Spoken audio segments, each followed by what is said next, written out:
In 4 years' time, this man suffered the loss of 2 wives, and his business went bankrupt. You gotta say, this guy's gotta be the most unlucky person in the world. Was it bad luck, or, as one forensic scientist asked, was it too coincidental?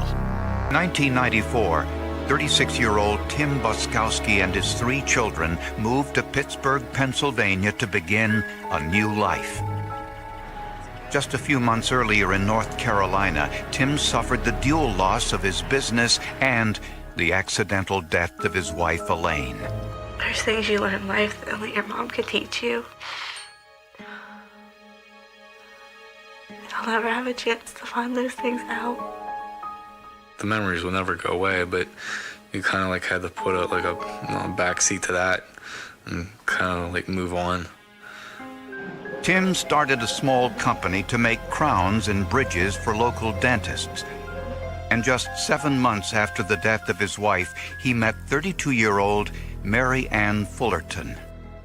She met him at a dance. She came home all excited, saying she met the most wonderful man at the Catholic Singles Club that night. And all her friends figured, they hadn't seen her that excited in a while, and it just might be the person. Mary Ann soon fell in love with Tim and his kids, Randy, Sandy, and Todd. When the couple married, Mary Ann included Tim's children in the ceremony. I hereby accept this prize, the responsibility of being a mother to really trust. She vowed to love them and cherish them and take care of them as long as she could. She hugged Randy. She kissed Sandy, she kissed Todd, and she was very emotional when she said this prayer in church. Looking from the outside in, you wouldn't have known that she wasn't, a real mother per se. There's Sandy and Todd. Todd, what do you have? Explain what you're going to do. But just 18 months after the wedding, tragedy struck Tim Boskowski yet again. Shortly after midnight, on November 7th, 1994, Tim found his wife unconscious in the family hot tub. Is the patient conscious right now? No. Okay. Is she breathing? I don't think so. They're trying to get her out of the water. Okay. Get her out of the water. Mary Ann was rushed to the trauma center of Allegheny General Hospital, but it was too late. She was pronounced dead. It's probably the worst feeling in the world. Tim told police that he and Mary Ann went into the hot tub together around 11 o'clock. They ignored or were unaware of safety warnings that they should spend no longer than 10 or 15 minutes in the hot water. And doctors warned against drinking alcohol in a hot tub. Tim and Mary Ann stayed in for over an hour, and Tim admitted the two had been drinking. He was really pushing the fact that she was drinking heavily. 13 to 15 beers. Well, that's a lot of beer. Later, Tim left to take a shower, and he said Mary Ann stayed behind. When Tim returned 20 minutes later, he found Mary Ann's lifeless body in the water. She was immersed in a hot tub, a spa that had a temperature of approximately 104 degrees. The outside air in early November was in the 30s. She probably attempted to get out of the tub and had an episode of lightheadedness because of the blood rushing out to the cold extremities, and had a fainting spell, fell into the tub, and drowned. Mary Ann's blood alcohol level was 0.22, over twice the legal limit of intoxication.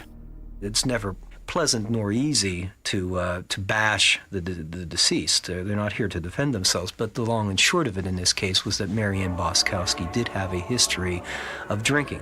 She had, I believe, 2 DUIs. We had an episode where we had witnesses that were in the choir with her at church were concerned about her drinking. Once again, Tim Boskowski was a widower. You gotta say, this guy's gotta be the most unlucky person in the world. To lose both wives in a 4-year period, how unlucky can you be?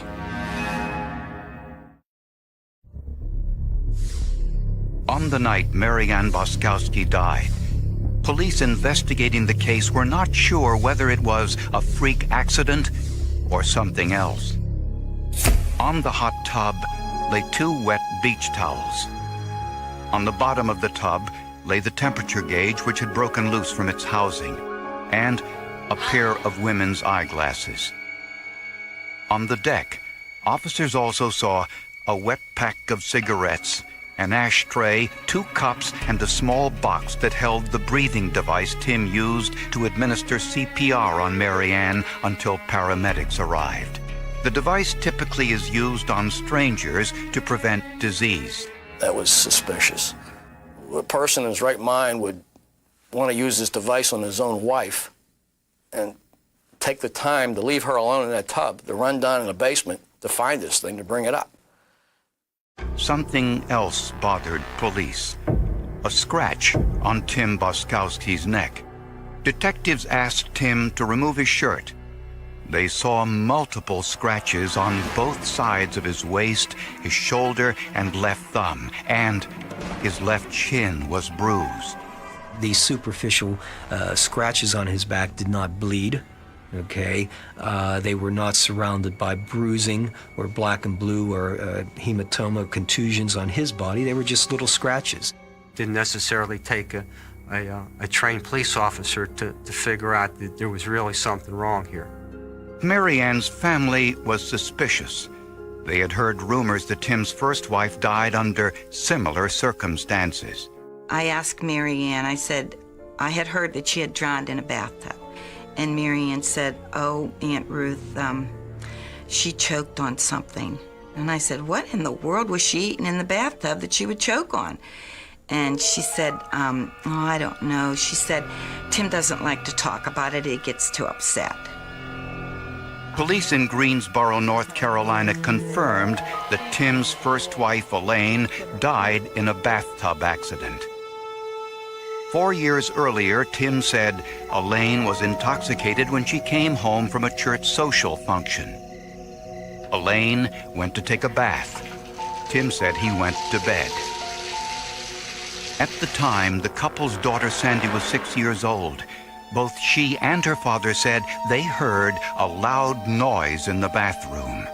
I remember hearing a thud, and I remember getting up and being the one who woke my dad up. Tim said the bathroom door was locked, which he forced open with a screwdriver. Inside, he found his wife on her back in the bathtub, unconscious, submerged in the water. Tim said he pulled her out of the tub and placed her over the shower door tracks to try to revive her. He laid her across the tub, thinking that he could get the water out of her because he felt like she had swallowed water, and that was keeping her from breathing. Paramedics rushed Elaine to the Wesley Long Community Hospital, where she was pronounced dead. I was in admiration of Elaine. I admired her strength. I admired her freeness to laugh. She had such beautiful qualities. At the scene, police found vomit in the bathtub from Tim's resuscitation efforts, but no water in the tub or nearby. How do you get her out and not be wet? How do you get her out and not be water everywhere? Like, what happened to the water? That was the thing that kept freaking me out. Even the shower door tracks were completely dry. Brenda Vance was a rookie police officer in 1990 and the same size as Tim's first wife, Elaine. Disturbed by the lack of water in the Boskowski bathroom, Vance conducted an experiment in her own home bathtub. The officer wanted to see how much water it took to submerge her head. We start filling the tub up. When there's enough water in the tub that it starts getting up right here on my face, my head's floating up. An unconscious person is just going to float right up. So that didn't make any sense to me. Second thing was, before I could get enough water in there, the overflow valve was taking the water out. So I could never submerge myself in my tub. You know, we proved. His story just didn't hold water. No water there. It did not happen that way. Elaine Boskowski's autopsy revealed no water in the airways. Forensic pathologists say water is not always present in the lungs of drowning victims. 3 parallel lines mark the lower chest and upper abdomen, consistent with the shower door tracks on the Boskowski's bathtub. The explanations that he offered for the marks on the body couldn't be refuted by the autopsy findings. When he said, I put her over the edge of the tub to try to resuscitate her or an attempt to save her life, well, we have a mark that's consistent with putting a body over the edge of a tub. The toxicology report showed Elaine's blood alcohol level was 0. She was not inebriated as Tim claimed. Despite the inconsistency, the coroner ruled the cause of death undetermined. Well, you call it undetermined because I don't really believe a story, but I can't say that it didn't happen that way, but I'm suspicious, but there's just not quite enough there. I understand why she made the call that she did to begin with. I think, to answer your question directly, I think she did the best she could under the circumstances. I also believe that that she probably felt very badly, personally, when the second woman died. But if Tim Boskowski got away with murder the first time, would he be lucky enough to get away with it again with wife number 2?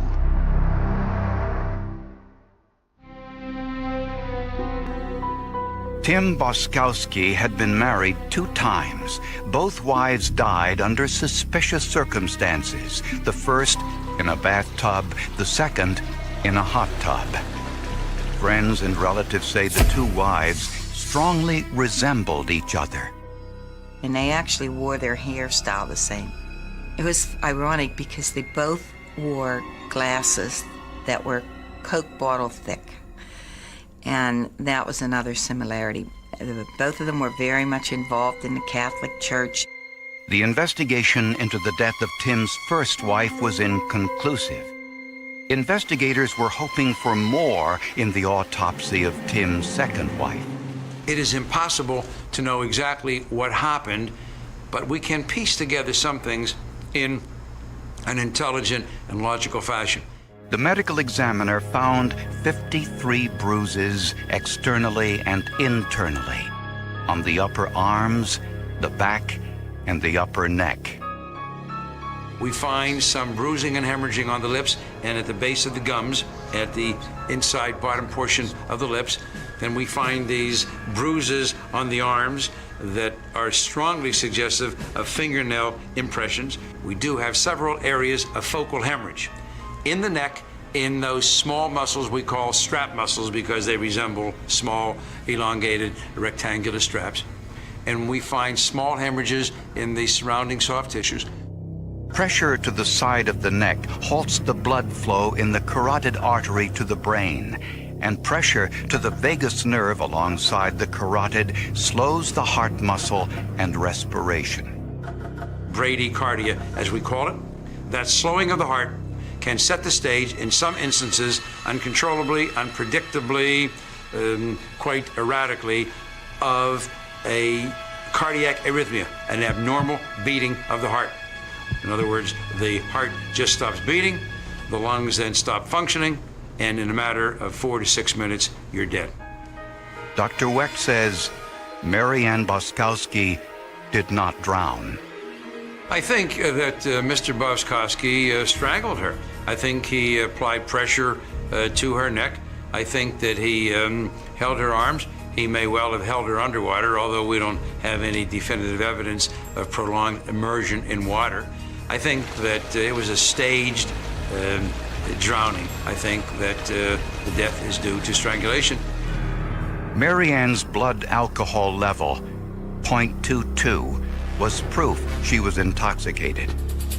Dr. Wecht says being intoxicated made it difficult for Mary Ann to fight off her attacker. The official ruling? Asphyxiation due to compression of the neck. As the medical evidence incontrovertibly in our minds indicated, he strangled her to death in plain English. It's not that easy to get away with something the second or third time that you try to do it. If Tim murdered both of his wives as alleged, what was the motive? When prosecutors interviewed Mary Ann Boskowski's family and friends, they learned that Tim and Mary Ann had recently been on a cruise, and all was not happy. Mary Ann said, if things don't get better, by the time I get back, I can always leave, and I'm taking the children with me. There was evidence Tim's first wife, Elaine, was planning to divorce him as well. As a grown woman in her 30s, a mother, she was discovering rock and roll from the 60s and 70s. She was really pursuing a wholeness as an individual. I don't think he killed the woman that he married. I think he killed the woman he was afraid of. Tim's first wife had no life insurance to speak of, but Tim purchased a $100,000 life insurance policy on his second wife. If and when the time came that he ever had to kill her, he would do it, and this time he'd have a lot more money than he got the first time. Even after these two suspicious deaths, the children steadfastly defended their father. They say that he's innocent. Hope they're in counseling. Tim Boskowski was arrested and charged with first-degree murder in the deaths of his first wife, Elaine, and his second wife, Mary Ann. Boskowski insisted he was innocent. The evidence does not support that charge. Prosecutors in Greensboro believe Tim followed Elaine into the bathroom that night in 1990. A later interview with one of the children revealed there was an argument. Before Elaine got into the shower, Tim forced her over the edge of the tub and held her there for 4 or 5 minutes, preventing her from breathing. At some point in the struggle, Elaine vomited before she died. The lack of water in and around the bathtub and the bruises on Elaine's body told a tale of violence. In Tim's second marriage to Mary Ann, there were problems once more. He just, he killed the first one. Why not kill the second one? He got away with the first one, he figured. He can get away with this one. Pittsburgh prosecutors believe Tim and Mary Ann argued in the hot tub, possibly about her drinking or her interest in having children of her own. The evidence suggests Tim quickly overpowered Mary Ann, possibly covering her head with the beach towels to muffle her screams. Mary Ann fought for her life, splashing water onto the deck and scratching Tim's back. Tim knew from the first murder that strangulation victims sometimes vomit. This may be why he used the CPR mouthpiece in Mary Ann's case as protection while performing CPR when paramedics arrived. All a charade, and all just a play. The acting. He was a terrible actor, by the way.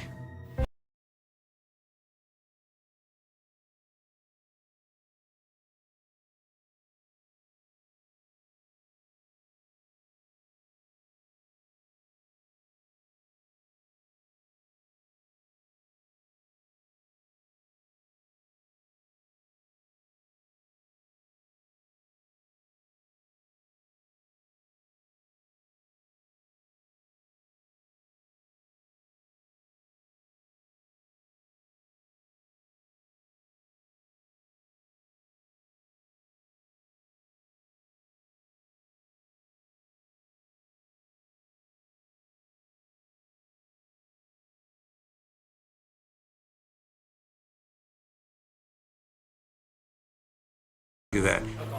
In Greensboro, North Carolina, the jury found Tim Boskowski guilty in the first-degree murder of Elaine, wife number 1.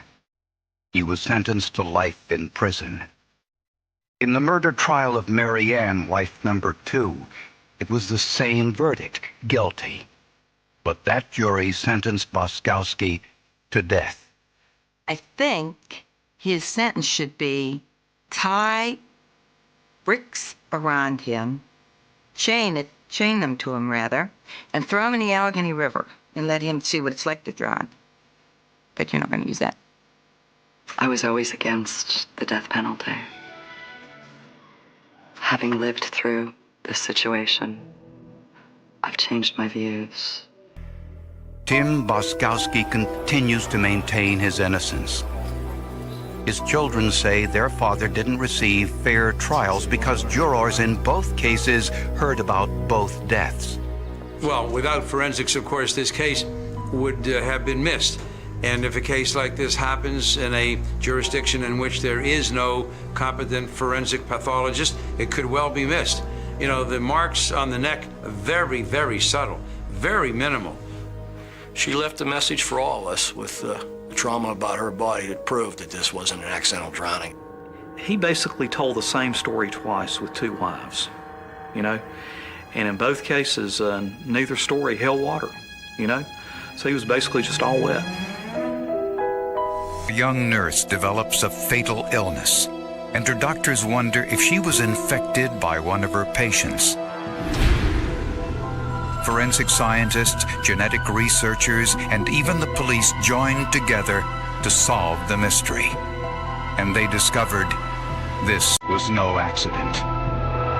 In 1994, Janice Trahan was a single mother of 2 young children working as a nurse in the small town of Lafayette, Louisiana. A few years back, she started to develop some unusual symptoms, and she did what most health professionals do, sought the advice of her doctor. Started with a pain in my eyes, ocular pain, movement of my eyes. Did seek some medical attention for that, and was told it was probably my sinuses, not to worry too much about it. Janice visited several doctors before she finally saw her gynecologist for a checkup. And then lymph nodes started to appear, swollen lymph nodes.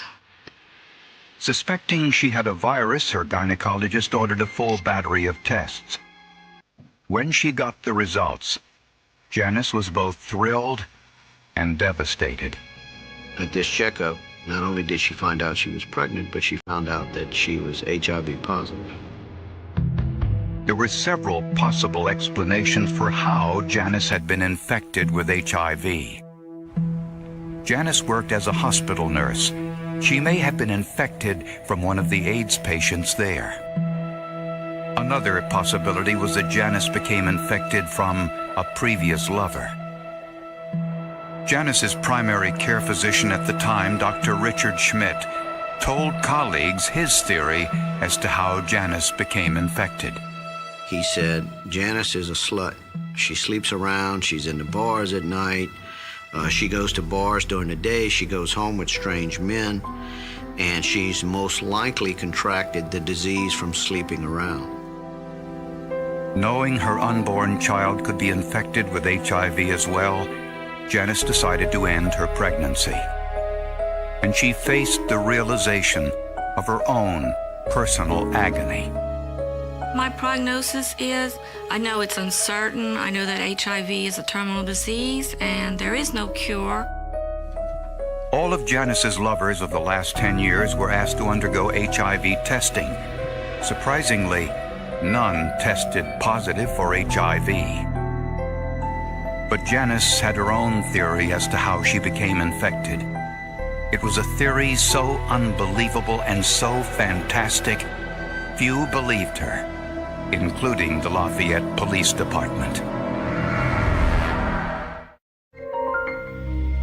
A small-town nurse, Janice Trahan, learned she had been diagnosed HIV positive in January 1995. 5 months later, she walked into District Attorney Mike Harson's office and told an improbable story about her own doctor, Richard Schmidt. She began relating a story to me how she had had this relationship with Dr. Schmidt for a number of years, and that she had recently found out that she had AIDS or HIV, and she felt that he was responsible for it. While Harson was skeptical, he told Lafayette Police Detective Jim Kraft to check out her story. Well, she said that SOB injected me. The story was hard to believe. He wasn't running some kind of fat farm or something. He was a real live doctor with credentials and a background. Richard Schmidt was probably one of the best physicians and most respected physicians in this community as far as his medical capabilities. His patients adored him. Janice said she first met Dr. Schmidt years earlier when they both worked at the same hospital. I was a new graduate from licensed practical school, and I was going through the orientation phase of new employment at that hospital. That was the first time that I met him. Janice was married at the time and had a young son. Dr. Schmidt was also married with 3 children. The two struck up a friendship. What attracted me to Richard was his intelligence, a very brilliant doctor. I viewed him as very, very knowledgeable, excellent with his patients. Eventually, they became romantically involved and started making plans to be together. Basically, his promise to her at that time was that as soon as I'm able, I'm going to leave my wife and children, and you and I will be married and we can be together. With that promise, Janice got a divorce. Janice did leave her husband for the doctor, assuming that the doctor was going to leave his wife and family for her. She left hers. He never left his. But Janice and Schmidt continued to see one another. In 1991, Janice became pregnant and gave birth to their son, Jeffrey. Schmidt paid child support and continued to promise he'd leave his wife, but he never did. Janice told police she tried to end the relationship many times, but said Schmidt made threats against her. Several times, he threatened to put sexually revealing pictures he had taken of her on the hospital bulletin board where she worked.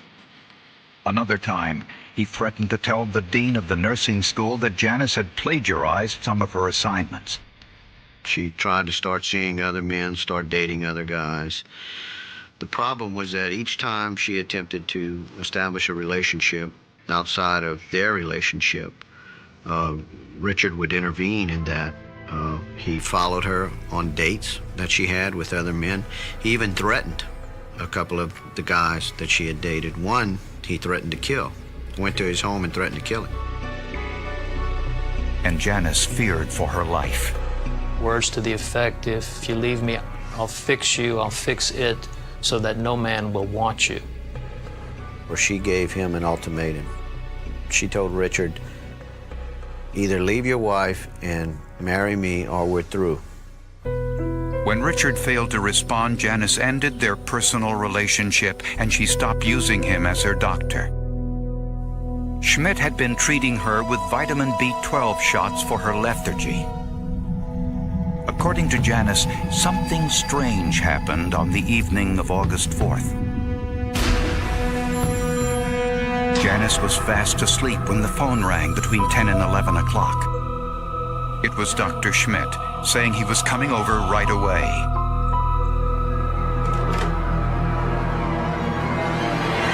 A few minutes later, he was standing over her with a syringe. The injection was very painful, radiated down my arm. I never had an injection of that type or to cause that much pain in my life. Unlike other visits, Janice said Dr. Schmidt didn't stay to talk.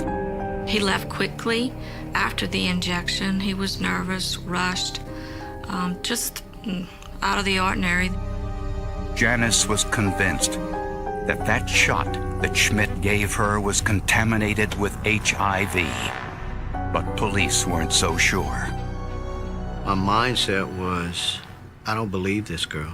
This is just her attempt to discredit this guy, to embarrass him, to get some bucks, to get some money out of him. And even if Janice was right, how could anyone prove it?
Schmidt gave her the injection. Immediately, we look for the 1994 book, but we can't find it. It's missing. In Schmidt's desk, police found the sexually revealing photos he had taken of Janice that he had threatened to distribute. But they still couldn't find his 1994 office records. They were about to leave when they discovered a locked storage room full of boxes. At the very bottom of a pile was a box marked 1982 Records. In the very bottom of that box was a notebook. And I thumbed through it real quickly, and it's only halfway full. Got, I don't know, 50, 60 pages in it, but only about 20 or 30 of them are full. And I look at the last date in the book, and wouldn't you know it, it's August 4th, 1994. Next to nearly every patient's name who had given blood that day was a sticker with a tracking number on it for the lab. All except one, a patient named Don McClellan. Beside his name was a notation that said, "Lavender stopper for Dr. S." Police went to see Don McClellan, and they asked him a very important question. Are you HIV positive? The guy stares at him and says, HIV positive? Hell, I've got full-blown AIDS. And McClellan said he never called Dr. Schmidt to make an appointment on August 4th. He said Dr. Schmidt called him to come in for a blood test. It was insidious. It was beyond diabolical. It's one of the strangest and cruelest crimes I've ever heard of. But could forensic scientists match the strain of HIV in Janice Trahan to Dr. Schmidt's patient?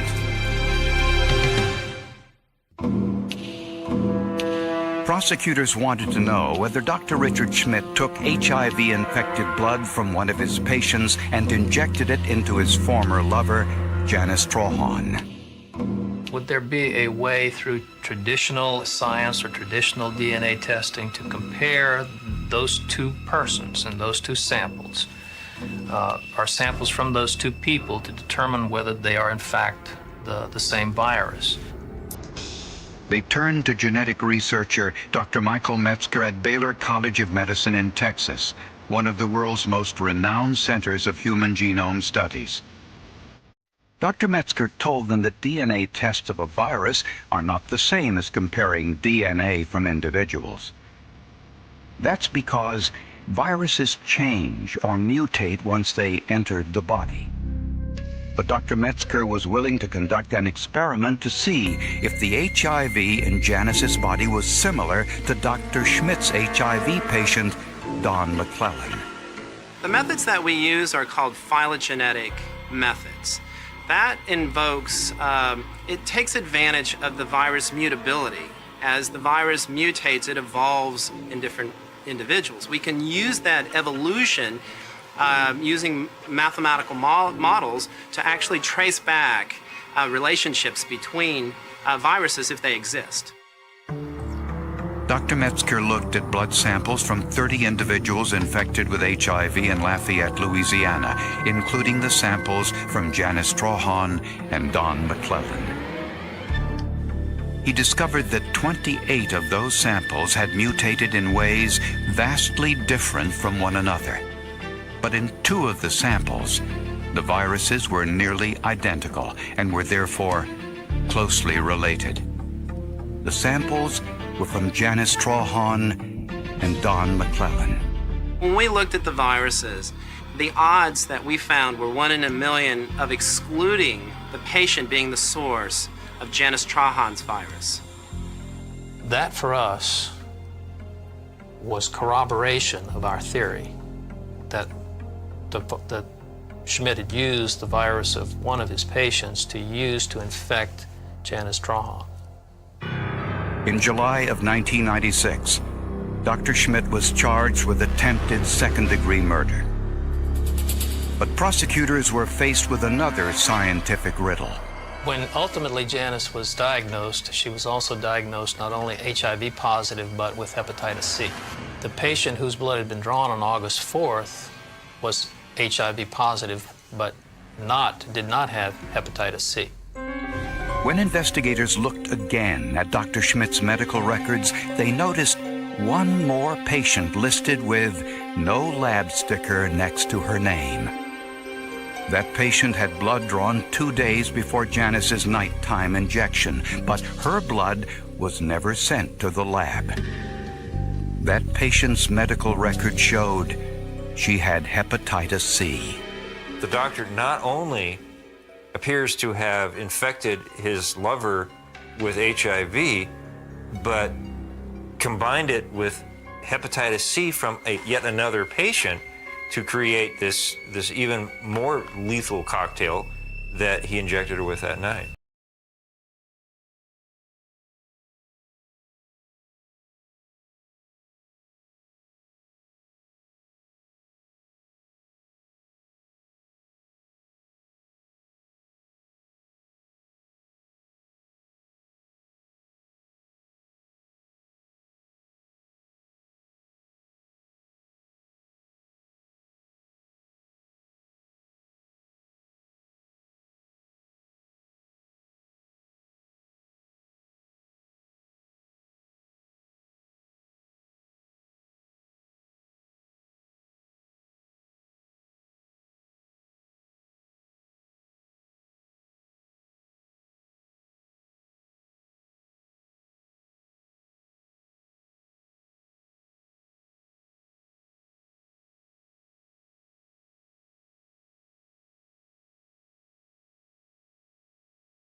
Promised when Janice ended their relationship.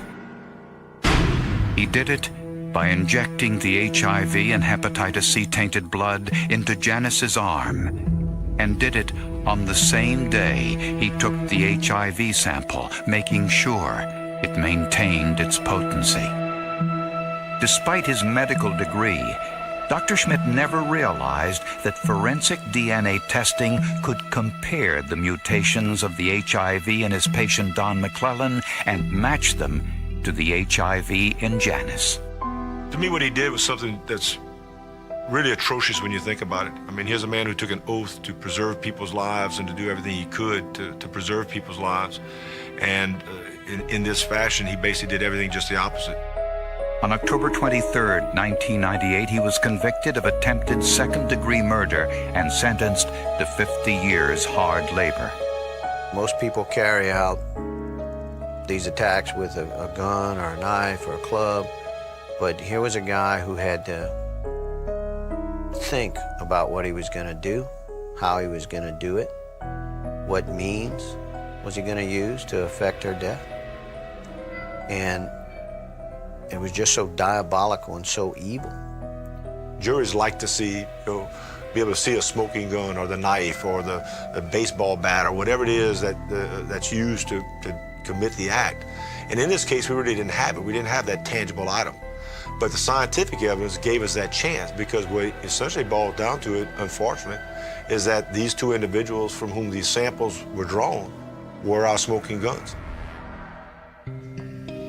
Janice Trahan is remarried and lives with her 2 sons in the same house where she was infected that August night.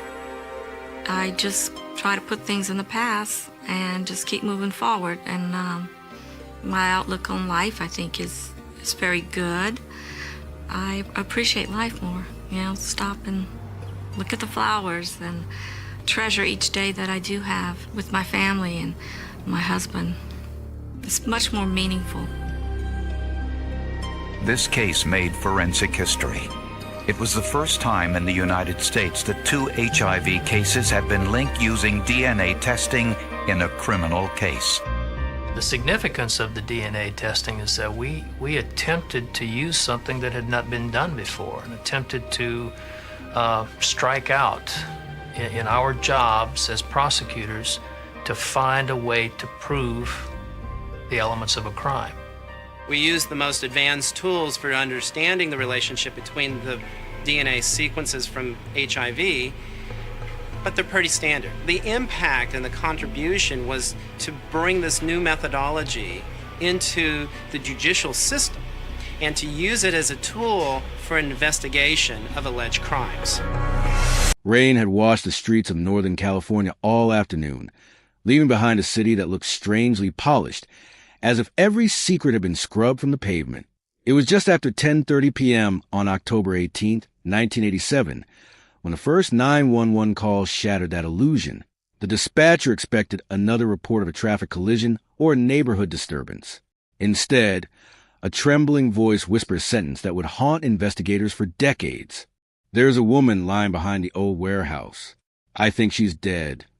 Within minutes, flashing patrol lights cut through the darkness. Officers crossed a narrow service road lined with abandoned freight buildings and overgrown weeds. The victim was found beside a rusted loading dock, partially hidden behind stacks of broken wooden pallets. There were no signs of robbery, no obvious weapon, no witnesses waiting to tell police what had happened, only silence. The woman was 28-year-old Emily Carson, a respected elementary school teacher known throughout the neighborhood for staying late after class to help struggling students.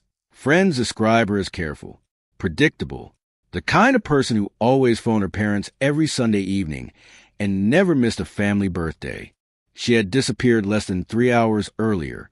Her car was still parked outside a grocery store several blocks away. The driver's door was locked. Her purse rested neatly on the passenger seat. Her wallet still contained cash. Nothing appeared stolen. Nothing appeared rushed. The crime scene challenged every assumption detectives normally relied upon. There were no tire marks fresh enough to identify a vehicle. Rain had erased most impressions in the mud. Nearby railroad tracks remained empty. The nearest businesses had already closed for the evening. If someone had watched the attack, they never came forward. Crime scene technicians worked through the night beneath portable floodlights, photographing every inch of wet concrete. They collected cigarette butts left months earlier by unknown visitors, rust flakes from the loading dock, small fibers trapped beneath broken boards, drops of water mixed with soil that offered little hope. Then one technician noticed something almost invisible.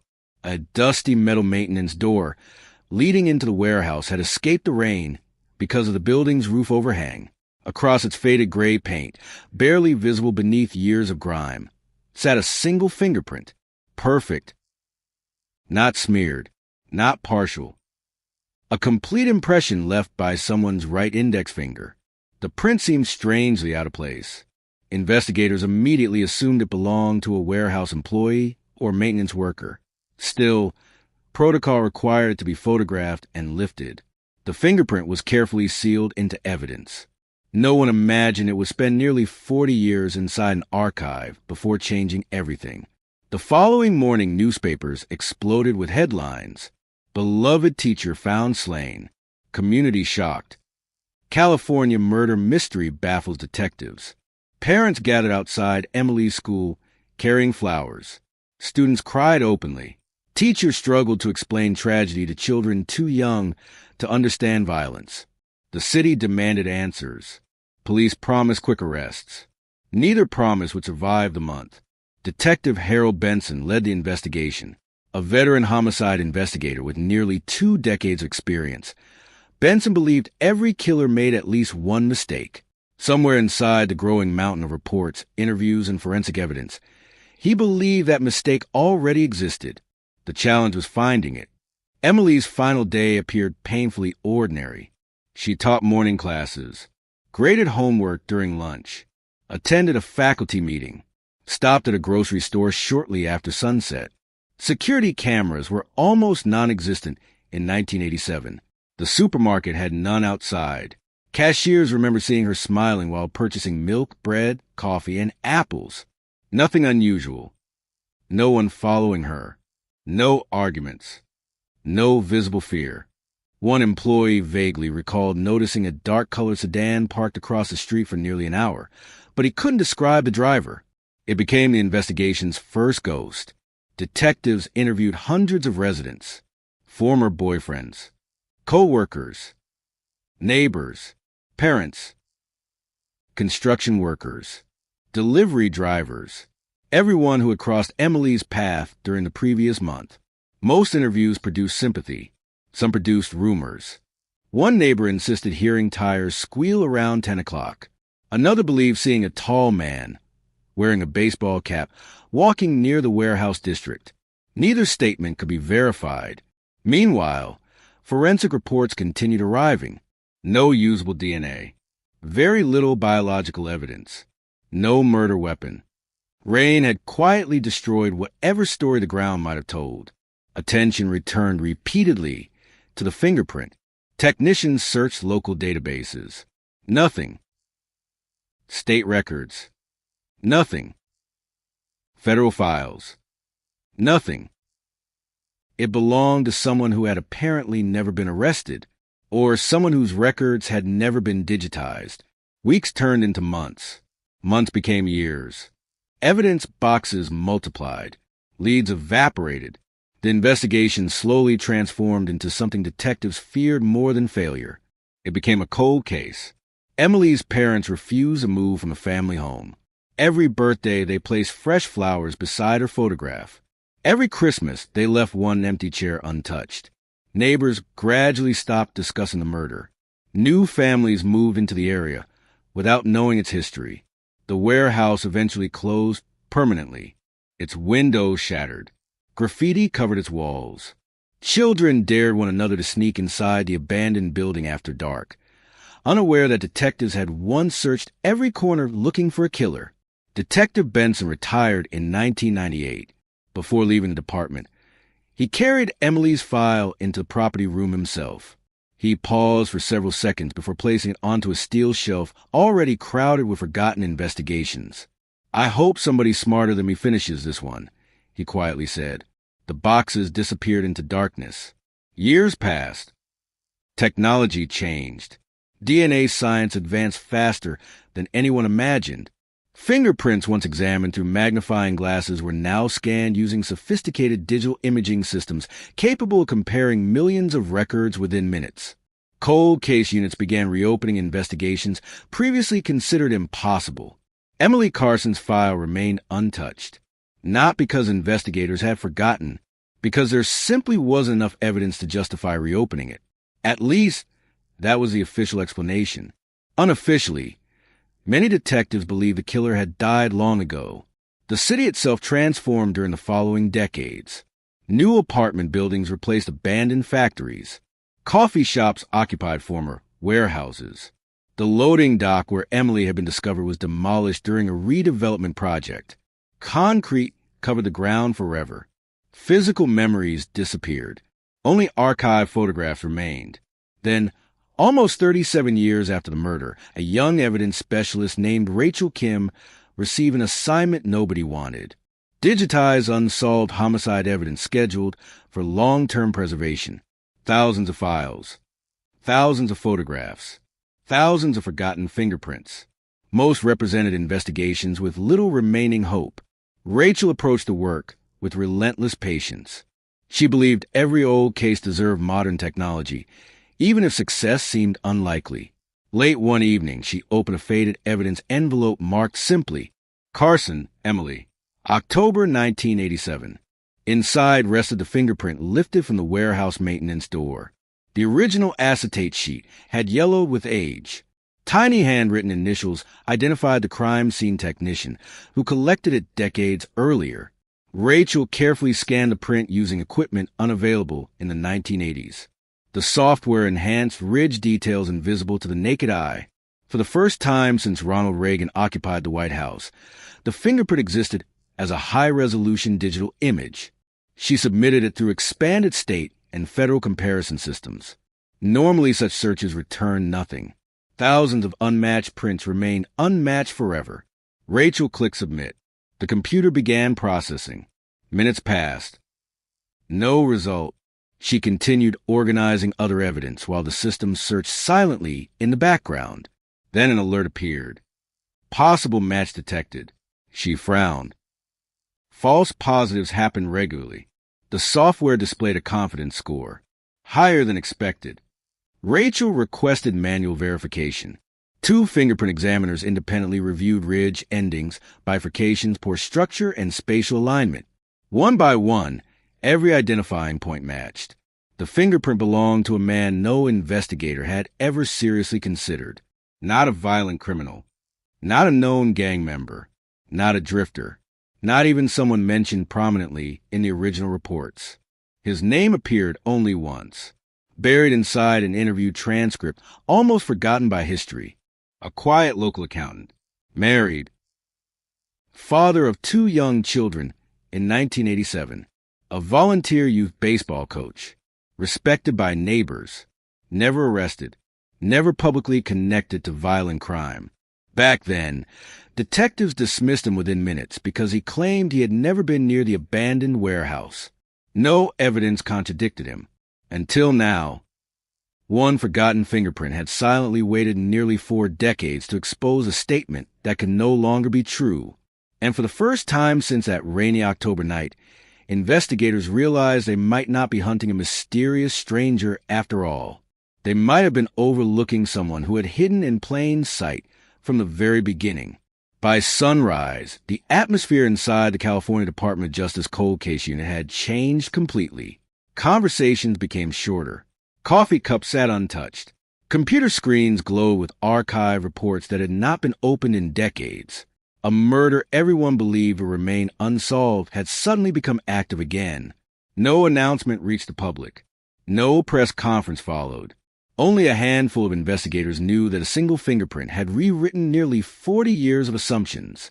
The name on the report was Daniel Mercer, 59 years old in 2024.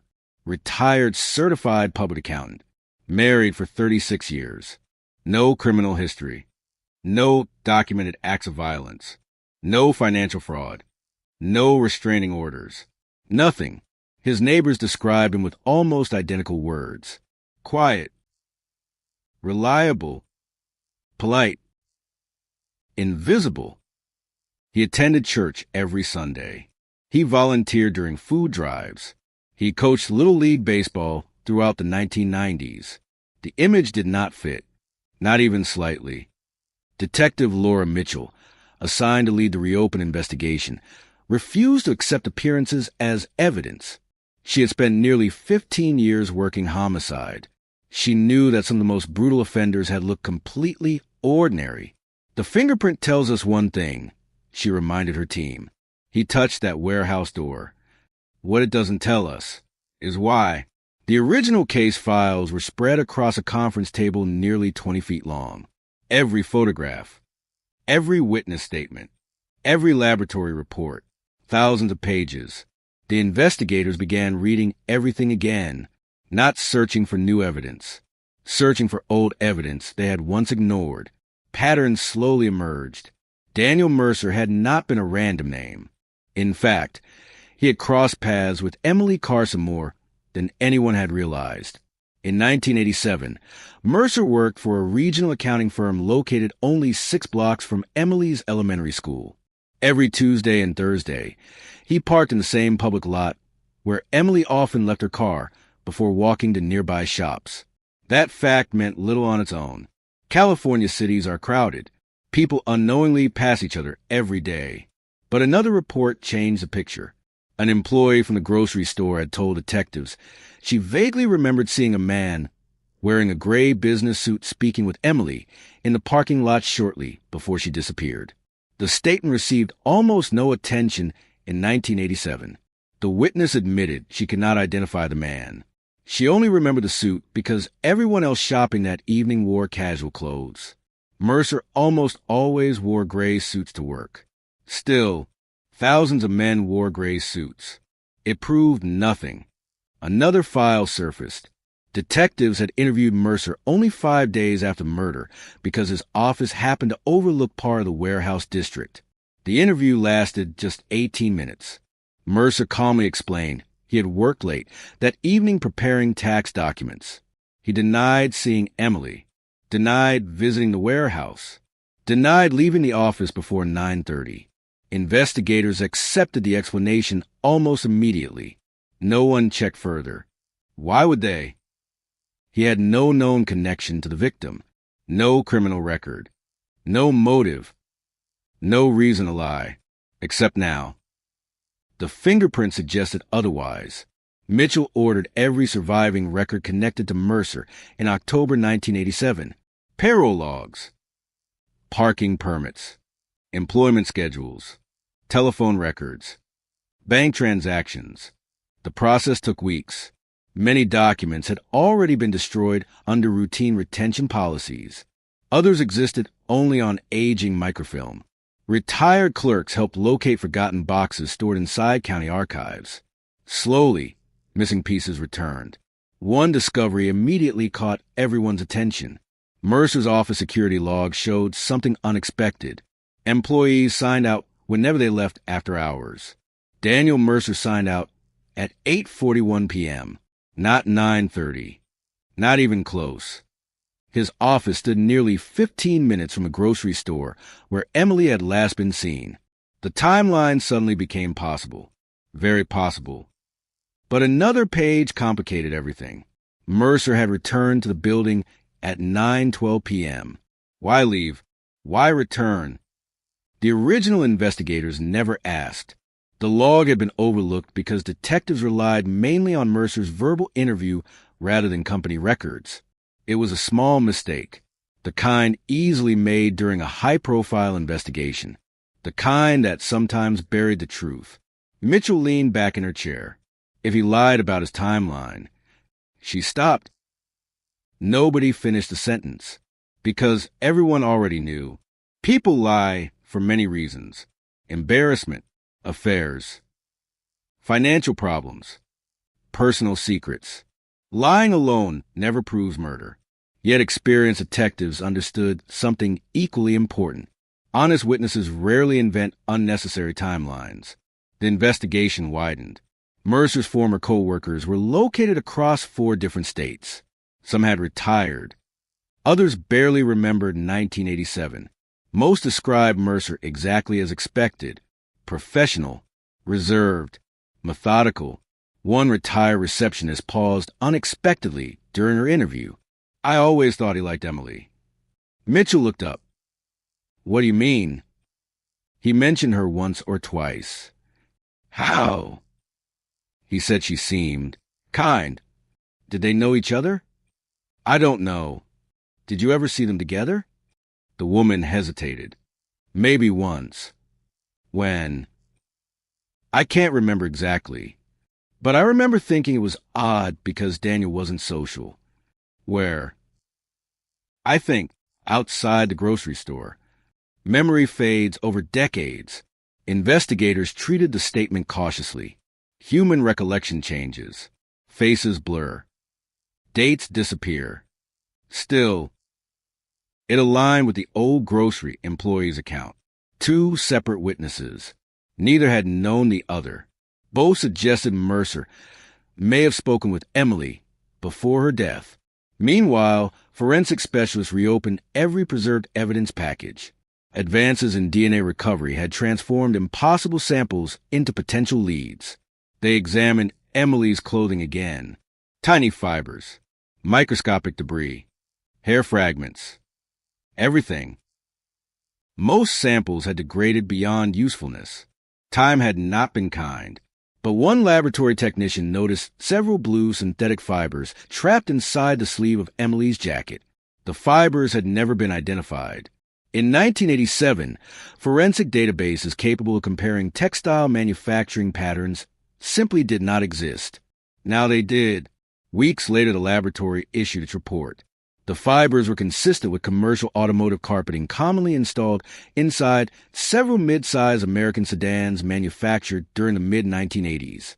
Consistent, not unique. Thousands of vehicles matched. It narrowed possibilities. Nothing more. Investigators learned Mercer owned a dark blue 1985 sedan. Records showed he sold the vehicle in 1991. The car no longer existed. Scrapped years earlier. Another possible lead vanished. Mitchell refused to become discouraged. Cold cases rarely collapse because of one missing piece.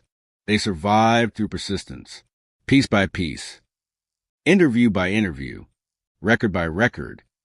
She visited the abandoned warehouse site.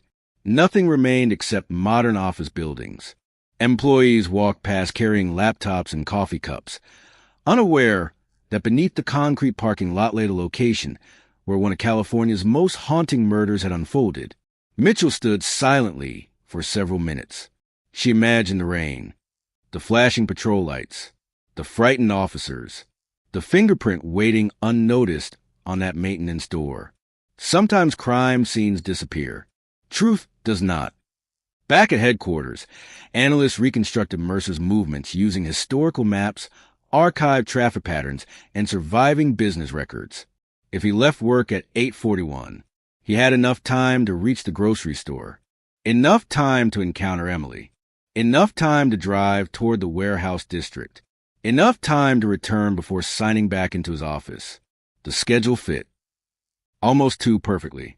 Yet one enormous question remained unanswered. Why? Emily had no known enemies, no financial disputes, no romantic involvement with Mercer, no documented connection whatsoever. Without motive, prosecutors would hesitate. Without stronger evidence, juries would question everything. Mitchell instructed investigators to look beyond police records. Sometimes motives never appear in official files. Sometimes they hide inside ordinary lives. Old neighborhood newsletters, school fundraising events, church bulletins, community newspapers, boxes donated to local historical societies. The search became almost archaeological. Then another coincidence surfaced. Or perhaps not a coincidence. Emily had volunteered every Wednesday evening at a literacy program held inside the community center. Attendance sheets survived. So did volunteer records. One name appeared several times among financial advisors, providing free tax assistance to low-income families. Daniel Mercer. The dates overlapped. They had occupied the same building repeatedly during the summer of 1987. Not strangers. Not exactly. Whether they actually interacted remained unknown, but the assumption that they had never met was no longer supported. Mitchell stared at the attendance sheet for a long time. The investigation that once revolved around a mysterious attacker now pointed toward two ordinary people whose lives may have quietly crossed paths months before the murder. Outside headquarters, reporters remained unaware. The case stayed sealed. Investigators wanted facts before headlines. Because fingerprints can reveal presence, they cannot reveal intent. And intent was becoming the most dangerous mystery of all. The deeper investigators dug into the lives of Emily Carson and Daniel Mercer, the more unsettling the case became, not because they discovered dramatic confrontations or obvious motives, but because they discovered almost nothing. Two ordinary lives had existed within the same city, crossed the same streets, visited the same grocery store, volunteered in the same community center, and yet left behind almost no record of ever truly knowing each other. For a detective, that kind of silence was often more disturbing than conflict. Mitchell ordered every surviving document from the literacy program to be recovered. Attendance sheets, volunteer applications, reimbursement forms, donation receipts, photographs from fundraising events. Anything that could place Emily and Mercer in the same room. Most of the files had been discarded years earlier. A few boxes, forgotten in the basement of the old community center before it was renovated, had survived. Dust covered everything. Inside, one box sat dozens of faded photographs, birthday celebrations, holiday charity drives, volunteer appreciation dinners. Investigators scanned every face, hour after hour, frame after frame. Then one photograph stopped everyone. Taken in August 1987, during a fundraising picnic, Emily stood beside several volunteers, smiling toward the camera. Only a few feet behind her stood Daniel Mercer. He wasn't looking at the photographer. He was looking at Emily. The image alone proved nothing. People glance in different directions all the time. Still, it was the first documented evidence placing both of them together months before the murder. The photograph was enlarged, every face examined, every detail cataloged. A detective noticed something else. Mercer's wife was not present. Neither were his children. Yet volunteer records showed he had attended that event alone. Mitchell tracked down the retired event coordinator. At 83 years old, her memory came and went in fragments. She studied the photograph for nearly a minute before speaking. I remember Emily. What about him? Mitchell asked, pointing toward Mercer. The woman squinted. He was always quiet. Did they talk? I think everyone talked that day. Anything unusual? Another long pause. He asked me once if Emily was seeing anyone. The room fell silent. Are you certain? I can't swear to it. It was a long time ago. But I remember telling him it wasn't my business. It wasn't enough to establish obsession. It wasn't enough to establish motive. But it was another piece. One more thread connecting two lives once believed unrelated. Investigators widened their search. Emily's closest friends were interviewed again. Several had already passed away. Others struggled to remember details from nearly 4 decades earlier. One former co-worker recalled something curious. Emily had mentioned that an unfamiliar man occasionally appeared outside the school after classes ended. He never spoke to her? I don't know. Did she describe him? Just a man in office clothes. Did she seem frightened? Not frightened. Just uncomfortable. No report had ever been filed. No complaint. No police contact. Back then it seemed too insignificant. Now it sounded different. Mitchell resisted drawing conclusions. Eyewitness memory is fragile, especially after 37 years. She wanted evidence, not assumptions. The task force subpoenaed every surviving employment record from Mercer's accounting firm. Most files were ordinary. Performance reviews, salary increases, vacation requests. Then investigators found something unexpected. On October 19, 1987, the morning after Emily's body was discovered, Mercer called in sick. That alone wasn't suspicious. Thousands of innocent people call in sick every day. But according to payroll records, it was the first sick day he had taken in over 3 years. Coincidence? Perhaps. Or perhaps not. The original investigators never knew. The payroll records had remained buried inside company archives until now. Mitchell requested interviews with Mercer's surviving co-workers once again. One retired accountant remembered something that had seemed meaningless at the time. Daniel looked exhausted. When? The Monday after the murder. Anything else? He kept reading the newspaper. Over and over. Did he mention the case? He asked whether police had found any suspects. Was that unusual? I guess not. Everyone was talking about it. Another witness remembered Mercer abruptly volunteering to organize old financial storage rooms during the following weekend. He spent nearly 10 hours alone inside company archives. Nobody knew why. Those storage rooms had long since been emptied. Nothing remained to examine. Another opportunity lost. Meanwhile, forensic specialists returned to the fingerprint itself.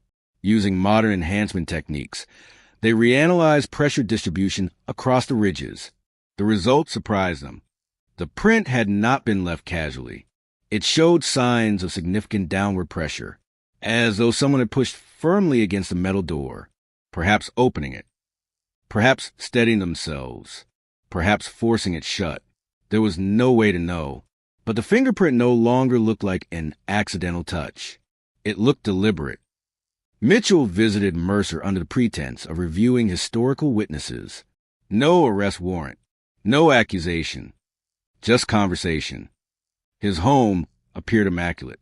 Freshly trimmed hedges, polished windows, a quiet suburban street where nothing ever seemed to happen. Mercer answered the door, wearing a light blue sweater. His hair had turned completely white. His posture remained straight.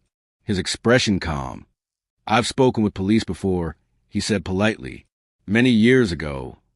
"We're reviewing older files," Mitchell replied. "It helps to ask everyone again." He invited them inside. Family photographs lined the shelves. Graduations, vacations, Christmas mornings, the life of an ordinary man. Mitchell asked about 1987. Mercer smiled faintly. "That was a lifetime ago." "Do you remember Emily Carson? The teacher?" "Yes. I remember hearing about the murder." "Did you know her?" "I don't think so." "You volunteered at the literacy program." "I've volunteered with many people."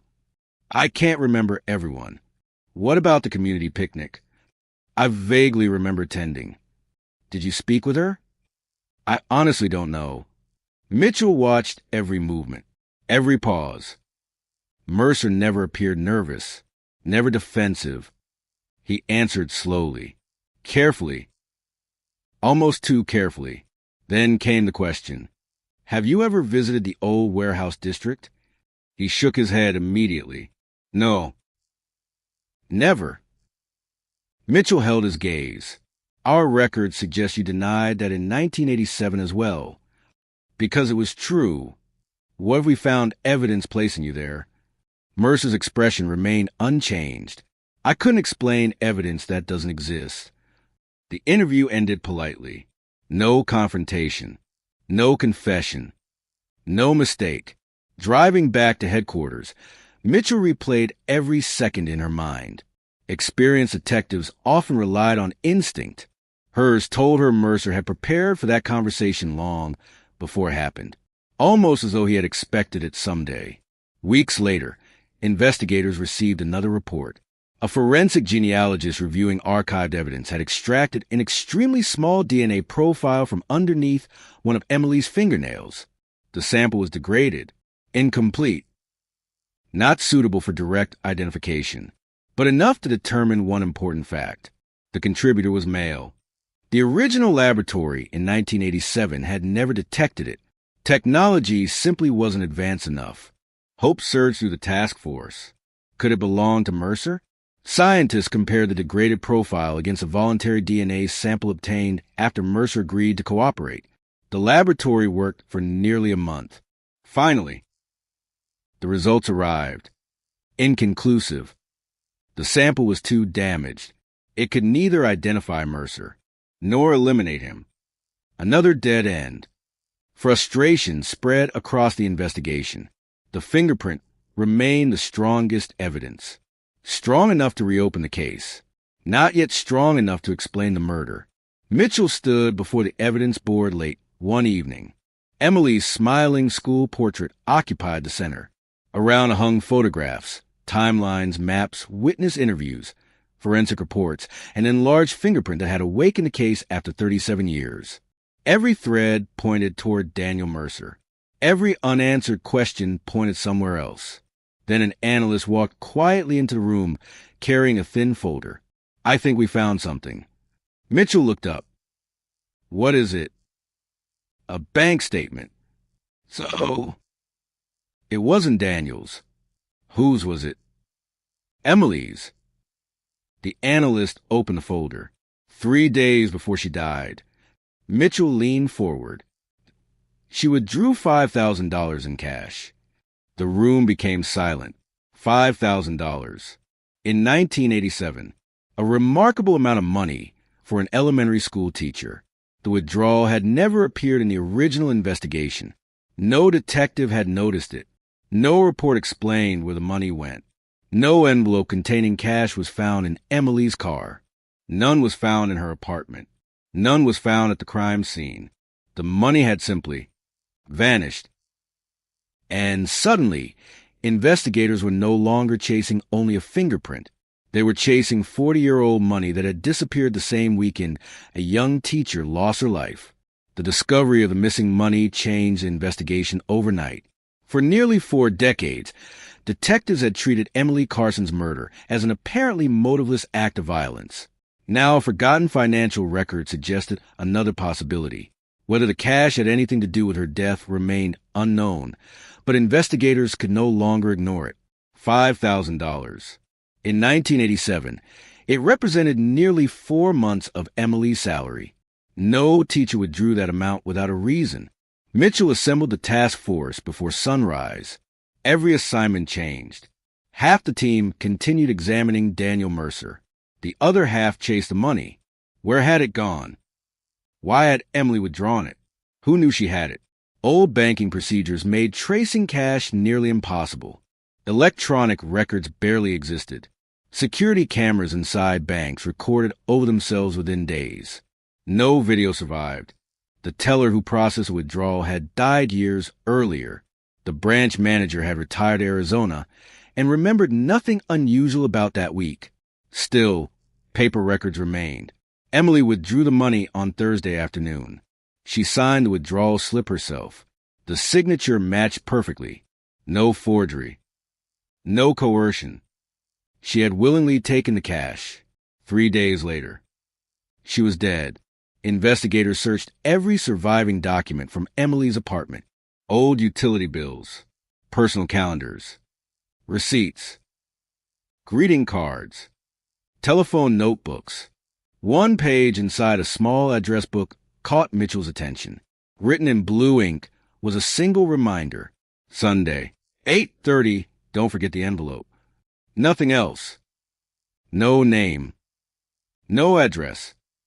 No explanation. The page had been photographed in 1987. Detectives back then assumed it referred to school paperwork. Nobody followed up. Now it looked different. Very different. The envelope. Could it have contained the cash? If so, who was supposed to receive it? Friends described Emily as financially responsible.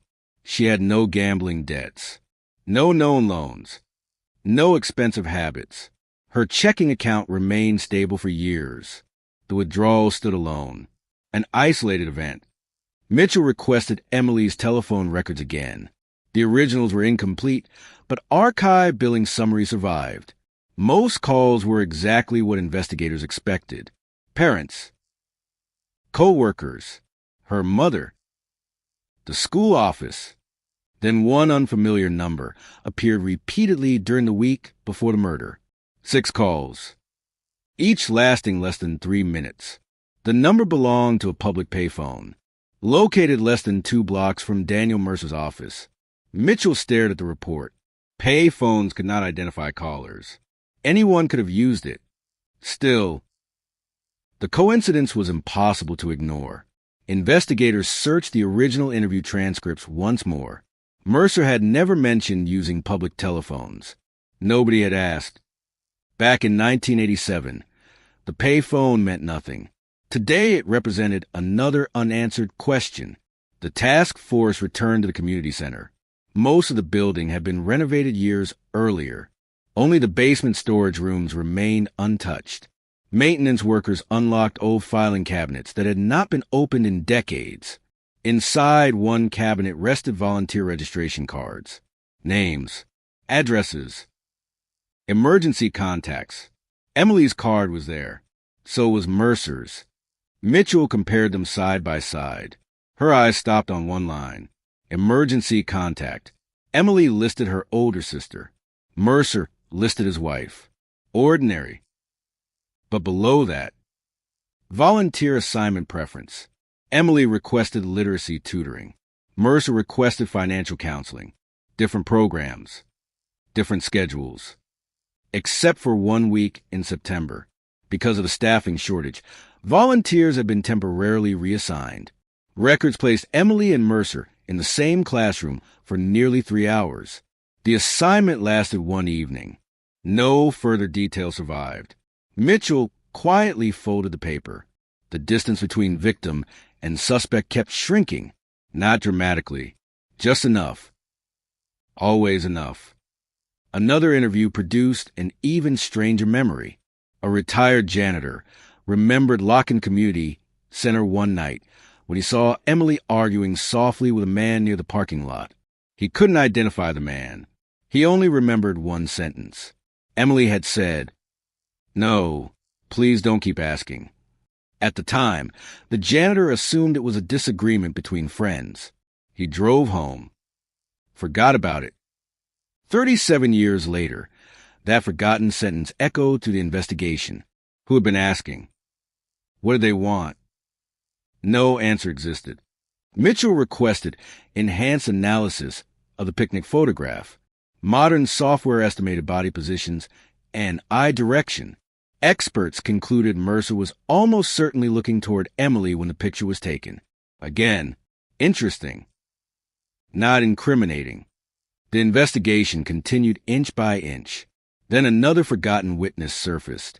A former gas station attendant, 19 years old in 1987, now nearly 60. He contacted police after seeing a television report announcing the case had been reopened. "I don't know if it matters," he told detectives. "Tell us anyway." "I remember a woman crying. When?" "The night before they found the body." "Where?" "Outside my station." "Did you recognize her?" "No." "But after seeing her picture on TV the next day." He stopped. "I think it was Emily." Mitchell leaned forward. "What happened?" "She was standing beside a blue sedan." "Anyone else?" "A man." "Can you describe him?" "It was dark. He wore a business jacket." "What were they doing?" "They looked like they were arguing." "Did you hear anything?" "No. I was helping another customer. When I looked back, they were gone." The station sat less than a mile from the warehouse. Investigators checked property records. The business had been demolished in the late 1990s. No surveillance footage existed. No receipts. Nothing. Only memory. Fragile. Incomplete. Yet it matched the emerging pattern. Business clothes. A blue sedan. An argument. Mitchell refused to let confirmation bias take control. Every cold case carried enormous danger. Once investigators focused on one suspect, every coincidence seemed meaningful. She instructed analysts to search for alternative explanations. Could someone else have owned a similar car? Yes. Could another volunteer have worked nearby? Yes. Could the fingerprint have been left weeks before the murder? Possibly. Every possibility had to be tested. Science first. Theory second. Then came another forensic review. Investigators re-examined Emily's purse. The contents had been preserved exactly as found. Wallet. Driver's license. Lipstick. School keys. Receipts. A folded grocery list. Nothing unusual. Until a technician removed the paper lining inside one compartment. Hidden beneath it lay a tiny scrap of notebook paper overlooked in 1987. It measured less than 2 inches wide. Only half the writing remained. That meat alone. No police. The beginning had torn away. The end was missing. No signature. No date. No fingerprint. Mitchell felt the investigation shift again. If Emily had received the note, someone wanted secrecy. Someone feared law enforcement. The missing cash. The envelope. The mysterious note. The argument. The fingerprint. Separately, none proved murder. Together, they painted the outline of a meeting that had gone terribly wrong. Still, one question remained larger than all the others. Why had Daniel Mercer lied about never visiting the warehouse? Mitchell decided it was time to confront him again. This interview would be different. Detectives obtained a search warrant for his home. No television cameras. No dramatic arrest. Just quiet police vehicles arriving before dawn. Mercer answered the door, looking surprised but composed. "We have a warrant," Mitchell said. He nodded once. "I understand." Investigators searched every room. Family photo albums. Financial records. Old filing cabinets. Boxes stored in the attic. Nothing suggested violence. Nothing linked him directly to Emily. Then an officer opened a cardboard box filled with documents from the 1980s. Tax returns. Insurance forms. Vehicle registrations. and beneath them, a small leather-bound appointment planner dated 1987. Mitchell carefully turned each page.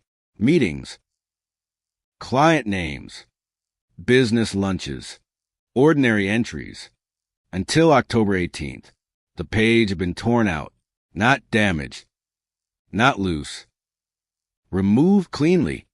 Every other day remained intact. Only the page covering the night Emily died was missing. Mitchell slowly looked up. Across the room, Daniel Mercer stood silently watching. For the first time since the investigation reopened, his calm expression began to crack. For nearly a minute, no one in the room spoke. The torn page lay between Detective Laura Mitchell and Daniel Mercer like a silent accusation. It was only a missing sheet from an old planner. By itself, it proved absolutely nothing. People removed pages for countless innocent reasons.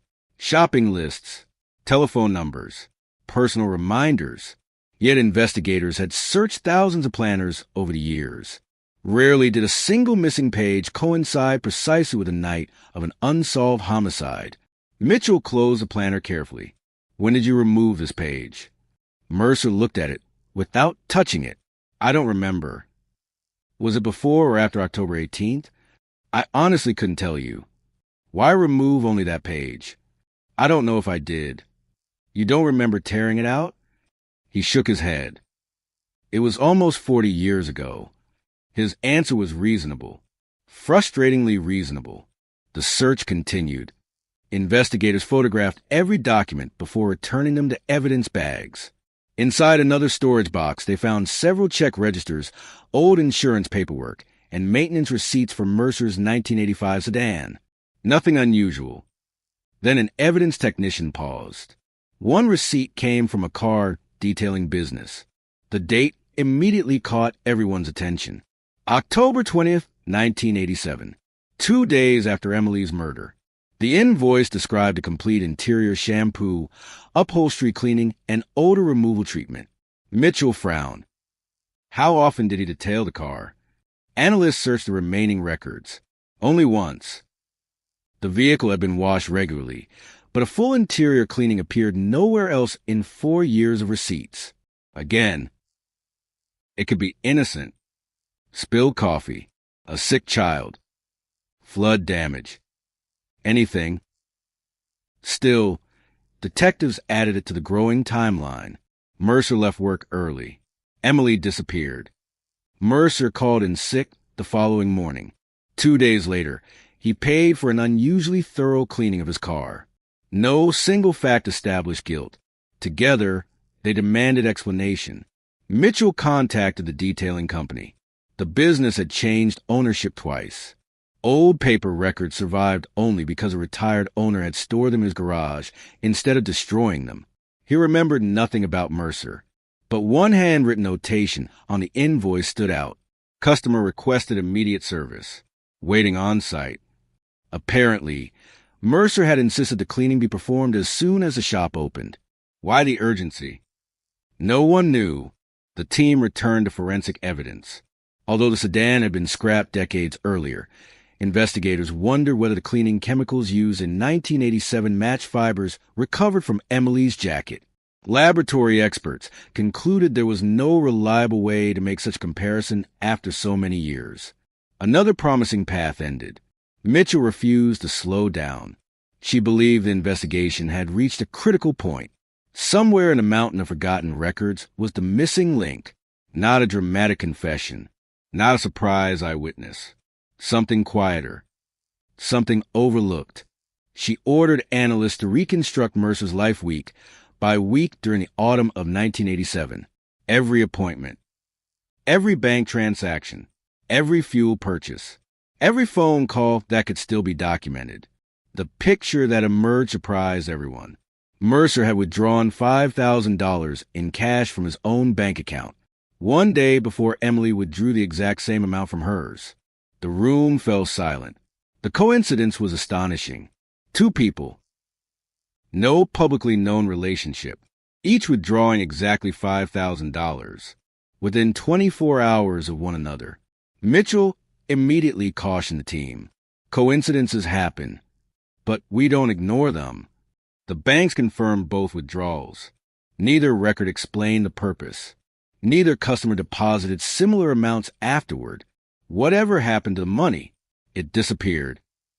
Investigators developed multiple theories. Perhaps Emily planned to buy a car. Perhaps Mercer intended to make an investment. Perhaps the amounts had nothing to do with one another. Without evidence, every theory remained speculation. Then another overlooked document surfaced. Emily's sister had given detectives a small box of personal papers in 1987. Most had already been examined. One sealed envelope had not. It contained birthday cards and handwritten notes from friends. Among them sat a folded piece of stationery with no signature. The handwriting was neat, deliberate. Only 3 sentences appeared. I know this is difficult. Please trust me. Everything will be over after Sunday. No date. No name. The handwriting had never been compared against anyone. Modern forensic document examiners began their analysis immediately. Meanwhile, detectives revisited Mercer. This time, they showed him copies of the withdrawal records. He studied them quietly. Yes, he said. I withdrew money. What for? I don't remember. $5,000? I handle finances. Cash withdrawals weren't unusual. They were for you. He remained silent. Mitchell slid another document across the table. Emily's withdrawal receipt. His eyes rested on it slightly longer than expected. Did you know she withdrew the same amount? No. Can you explain the coincidence? No. It could simply be coincidence. It could... Again, his answer was technically correct. The interview continued for another hour. Mercer never raised his voice, never became angry, never demanded a lawyer, yet every answer seemed measured, carefully limited, as though he had spent years deciding exactly how much to reveal. Back at headquarters, handwriting experts completed their preliminary review. The unsigned note could not be conclusively linked to Mercer. However, several letter formations resembled entries inside his 1987 appointment planner. Not enough for courtroom identification. Enough to justify deeper examination. Another small thread. Another unanswered question. Mitchell spent that evening rereading Emily's journal. Most entries described ordinary life. Lesson plans. Family dinners. Weekend errands. Then, roughly 2 weeks before the murder, one sentence caught her attention. Some people refused to hear the word no. Nothing else explained it. No names. No context. Just one sentence. Mitchell underlined it. If Emily had been referring to Mercer, it suggested unwanted attention. If she had been referring to someone else, the entire investigation could still be heading in the wrong direction. She refused to make assumptions. The next breakthrough came from an unexpected source. A retired newspaper photographer contacted police after seeing media coverage of the reopened case. I covered the murder scene, he explained. I kept copies of everything. The department already possessed official crime scene photographs. But freelance photographers often captured images from different angles before police secured the perimeter. Mitchell drove to meet him personally. Boxes of negatives filled his garage. Thousands of forgotten photographs. The photographer carefully sorted through them until he found the envelope marked October 1987. The images were developed using modern scanning equipment. Most revealed nothing new. Police cars. Yellow tape. Crowds gathering behind barricades. Then one frame stopped everyone. Taken from across the street. Hours before sunrise. A dark blue sedan appeared parked nearly 100 yards from the warehouse. Too distant to identify the license plate. Too blurry to identify the driver. But one detail remained surprisingly clear. The rear passenger side hubcap was missing.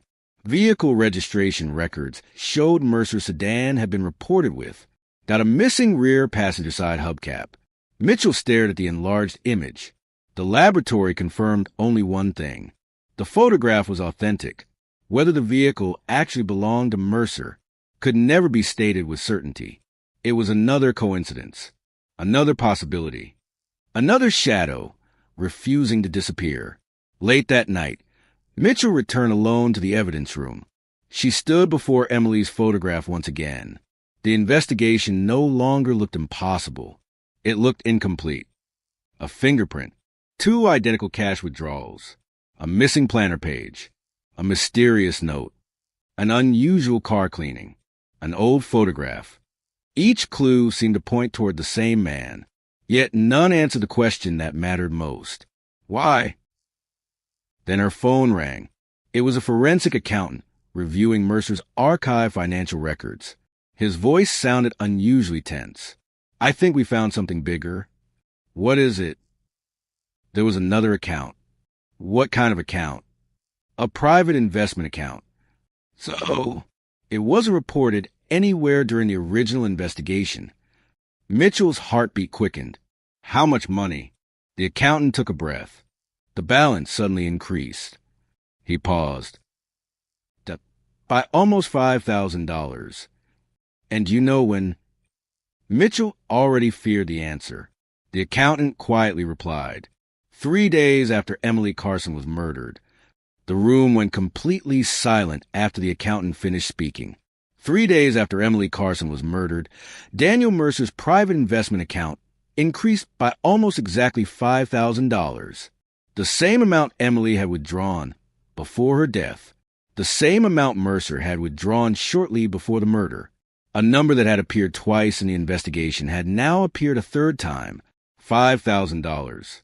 For 37 years, it had been hiding inside separate records, bank statements, withdrawal slips, financial documents, 3 unrelated pieces of paper that suddenly formed a disturbing pattern. But investigators knew better than anyone. Patterns could deceive. A coincidence could look like a confession if examined the wrong way. Mitchell demanded every detail. When was the deposit made? October 21st, 1987. Source: unknown. Cash: yes. Can you identify the person who deposited it?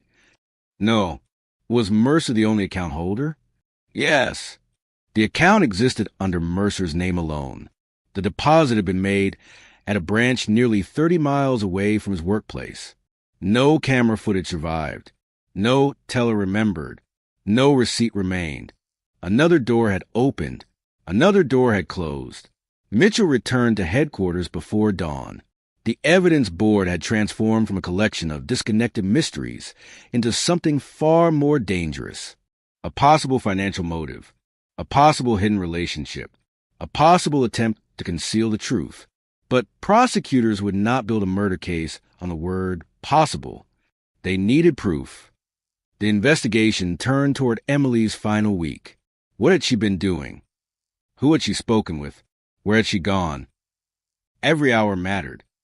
Detectives rebuilt her movements. Monday, normal. Tuesday, normal. Wednesday, a late meeting at school. Thursday, bank withdrawal. Friday, volunteer program.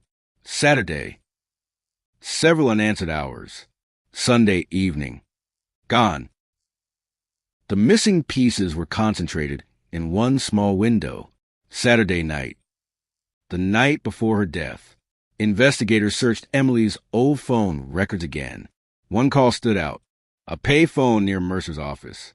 The call lasted only 47 seconds. The time, 6:18 p.m., Saturday, the night before the murder. Who called whom? Impossible to know, but the location was becoming impossible to ignore. Mitchell requested a search of Mercer's archived telephone records. Most had been destroyed. One document survived, a personal notebook recovered during the home search. Mercer had written down phone numbers manually. Several were business contacts. Several belonged to friends. One number appeared without a name. The same payphone. The entry had been written 3 days before Emily's death. No explanation. No notes. Just a number. The investigators felt the weight of the discovery. Mercer knew the phone. He had recorded it. He had some reason to keep it. But what reason? The team brought Mercer back for another interview. This time, the atmosphere was different. The polite conversation was gone. The questions were direct. Why did you write down this number? Mercer looked at the paper. His face remained calm. I don't remember. You don't remember a phone number? Not after 40 years. Did you call this pay phone? I don't know. Did Emily Carson call you from this number? A pause. Small. Almost invisible.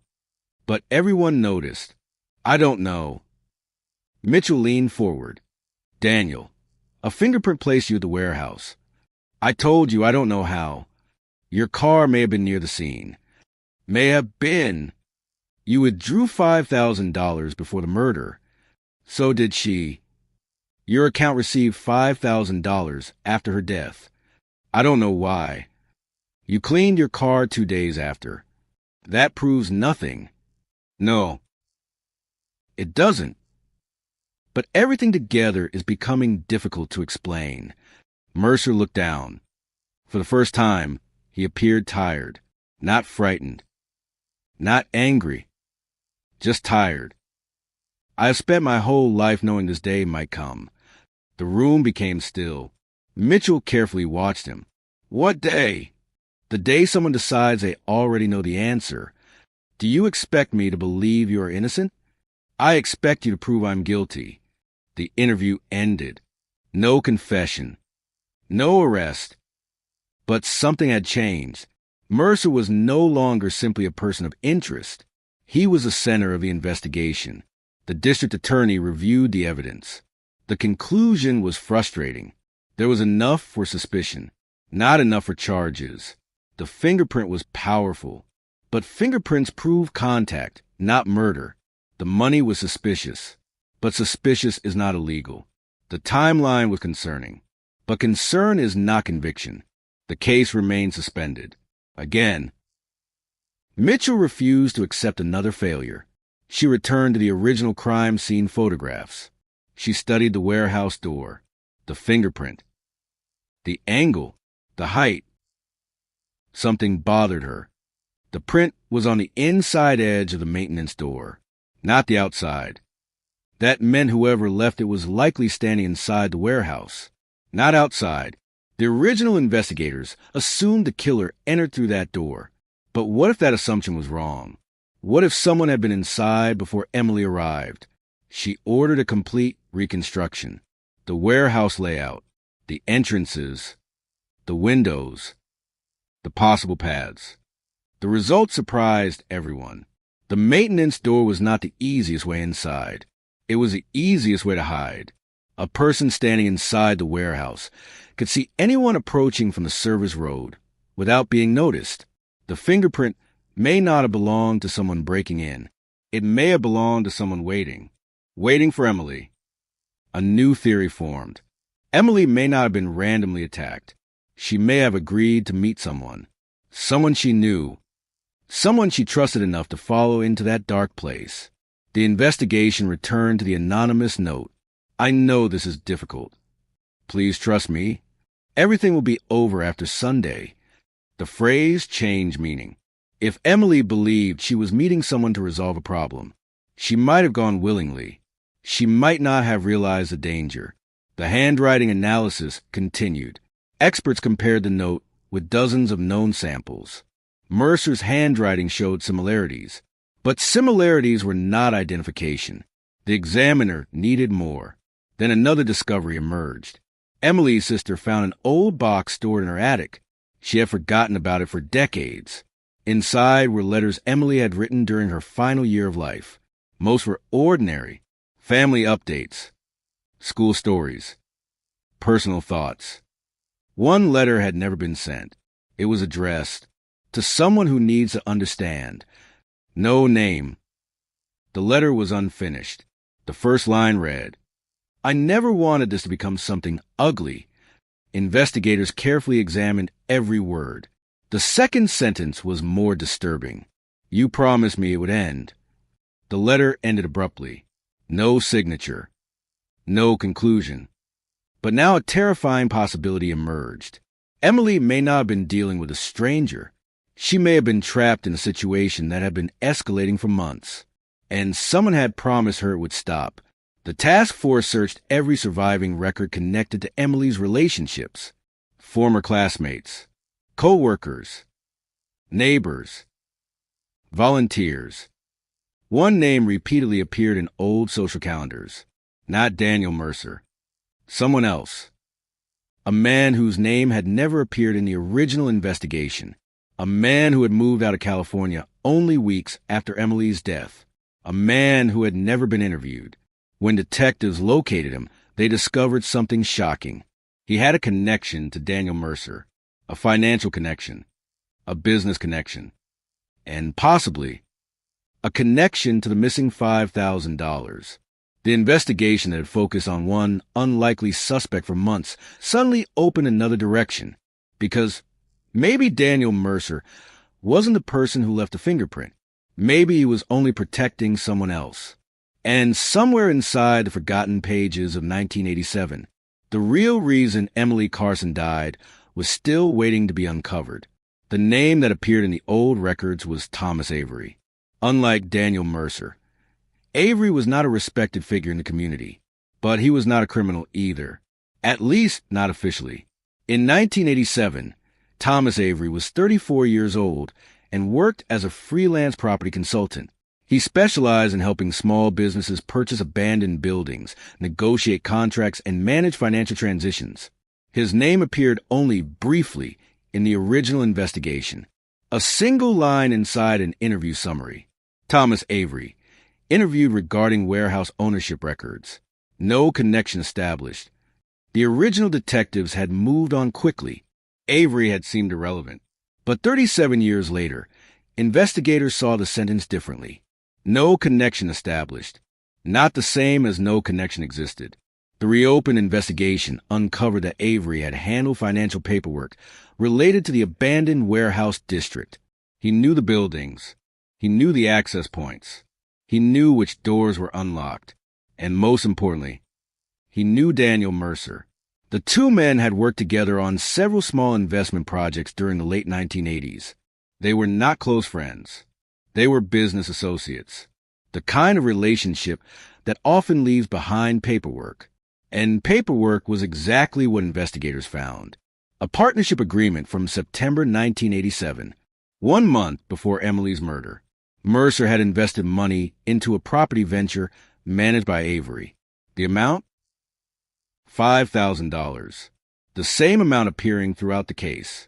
Investigators immediately questioned whether the money connected Emily to the business arrangement, but the evidence was unclear. Mercer's withdrawal, Emily's withdrawal, the post-murder deposit, 3 separate financial events, 1 number, 1 mystery. Mitchell contacted Avery. He agreed to an interview. He was now 71 years old, living quietly in Oregon. When investigators arrived at his home, they noticed something immediately. Avery was nervous before they even mentioned the case. "You know why we're here," Mitchell said. Avery looked toward the floor. "I assumed someone would eventually ask." The sentence surprised her. "Why?" "Because of Daniel." Why because of Daniel? Avery remained silent. The interview changed direction. "What was your relationship with Daniel Mercer?" "Business." "Only business?" "Mostly." "Did you know Emily Carson?" Avery hesitated. "I knew who she was." "How?" "Everyone knew about the murder." "That's not what I asked." Avery looked away. "She volunteered at the community center. Did you ever meet her?" "No." The answer came too quickly. Mitchell noticed. "Are you sure?" "Yes." "Because we found records placing you near the community center during that period. I worked in that area." "Did Emily ever contact you?" "No." "Did Daniel ever mention her?" Another pause. "Not until after she died." The room became quiet. "What did he say?" Avery rubbed his hands together. "He asked me if I had heard anything." "Anything about what?" "The investigation." Why would he ask you? I don't know. Because you had nothing to do with it? Yes. Or because you knew something? Avery said nothing. Investigators left the interview without an arrest, but they left with something valuable. Avery had confirmed one thing. Daniel Mercer and Thomas Avery discussed Emily Carson after murder. The original investigation never knew. Back at headquarters, Mitchell reviewed every connection between the two men. The timeline became more complicated. Avery had access to the warehouse. Mercer had the fingerprint. Emily had the money. Someone had deposited $5,000 into Mercer's account after the murder. Now a second person existed inside the mystery. The possibility of a larger conspiracy emerged. The district attorney demanded caution. Cold cases often create illusions. Two suspicious people do not automatically equal two guilty people. Investigators needed to know exactly what happened on October 18, 1987. They returned the warehouse. Not the current location. The original blueprints. The building had contained multiple storage rooms. One room stood apart from the others. A small office hidden behind the maintenance corridor. The room had no windows. No obvious purpose. But according to old property records, Avery had access to it. Why? Because he once used it to store documents during a failed real estate project. The original detectives searched the warehouse thoroughly, but they focused on the murder scene, not the surrounding spaces. The hidden office had been empty, or so everyone believed. A forensic review of old photographs revealed something unusual. A filing cabinet inside the office was partially open. At the time, investigators assumed it belonged to the abandoned building, but property records showed the cabinet had been removed after the murder. Nobody documented what was inside. Nobody knew where it went. The contents had vanished. A missing cabinet, a missing planner page, a missing envelope, a missing $5,000. Too many missing pieces. Investigators began searching Avery's old business records. Most had disappeared, but one archive box survived in a storage facility outside Portland. Inside were decades-old contracts, property maps, client information, and one handwritten note dated October 17, 1987, the day before Emily's death. The note contained only one sentence. Sunday meeting moved. Same location. Bring documents. No name. No signature. But the location was written beneath it. The old warehouse address. Mitchell stared at the page. The mystery was changing again. Emily may not have been lured to the warehouse. She may have gone there for a meeting involving documents and money. The next question became obvious. What documents? Investigators searched Emily's belongings again. This time they focused on her work as a teacher. School records, personal files, volunteer documents. They found something unusual. 3 weeks before her death, Emily had requested copies of old financial paperwork from the community center. Why would a teacher need financial records? Nobody knew. The community center director at the time had died. The current administration had no explanation, but the request existed. Written in Emily's handwriting. The date matched the beginning of her conflict with someone. The same period when her journal changed. The same period when she wrote. Some people refused to hear the word no. Mitchell started to believe Emily had discovered something. Something involving money. Something involving documents. Something that made someone afraid. The investigation shifted away from a random murder. Emily Carson may have uncovered a secret powerful enough to silence her. Investigators returned to Mercer. This time, they focused less on proving he was a killer. They focused on understanding his relationship with Avery. Mercer's financial history revealed another surprise. Between 1986 and 1987, he transferred several large payments to Avery's property company. But after Emily's death, those payments stopped. Completely. A business relationship that had existed for years ended within weeks. Why? No one knew. Mercer refused another interview. His attorney issued a statement saying that after decades of cooperation, Mercer believed investigators were unfairly targeting him based on incomplete evidence. The statement ended with one sentence. Mr. Mercer has spent 37 years living with a tragedy he did not commit. The media finally learned the case had reopened. Headlines exploded. California cold case takes shocking turn. Decades-old fingerprint revives murder investigation. Former accountant questioned after new evidence. The public reacted instantly. Some believed Mercer was guilty. Others defended him. Neighbors described him as impossible to imagine committing violence. But investigators knew something the public did not. The case was no longer about whether Daniel Mercer looked guilty. It was about what happened behind closed doors in 1987. And the answer was hidden somewhere between three people: Emily Carson, Daniel Mercer, Thomas Avery. Then forensic analysts discovered something inside the anonymous note, a detail missed for nearly 40 years, a microscopic indentation beneath the paper, a pressure mark left by another page written on top of it. Using specialized imaging technology, investigators reconstructed the hidden writing. The words were incomplete, but 3 letters were visible, a name fragment: Tom. For the first time, evidence did not point only toward Mercer. It pointed toward Thomas Avery. And suddenly, the man who had once been considered irrelevant became the person investigators feared they had overlooked from the very beginning. The discovery of the hidden name fragment changed the entire direction of the investigation. For months, Daniel Mercer had been the center of every theory. His fingerprint, his timeline, his missing planner page, his unexplained money. Every road seemed to lead back to him. Then 3 letters appeared. Tom. A name hidden beneath the surface of a forgotten note.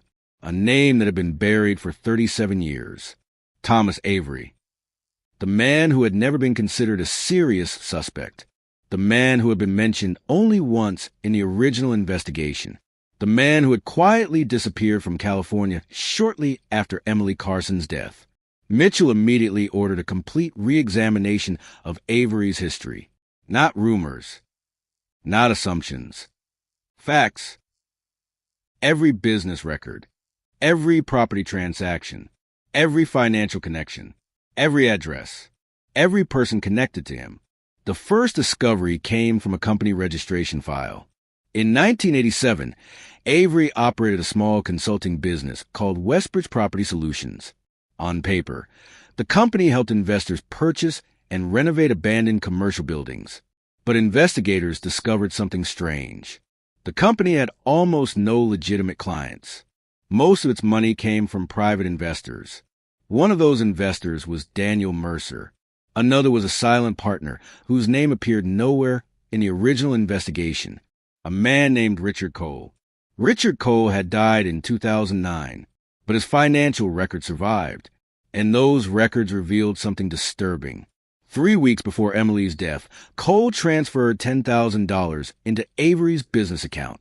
2 days later, Avery transferred $5,000 to Mercer. Then, after Emily's murder, Mercer's account received $5,000 in cash. The money trail was incomplete, but the pattern was becoming impossible to dismiss. Investigators now believed the missing money might not have been stolen from Emily.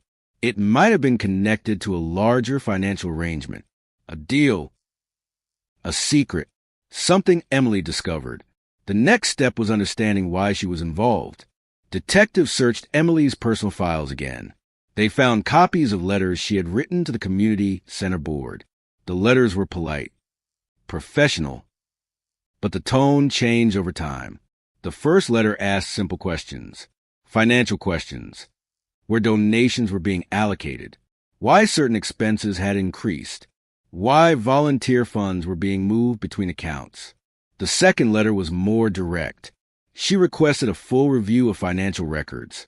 The third letter was never sent. Only a draft remained. The opening sentence was chilling. I cannot continue pretending I do not know what is happening.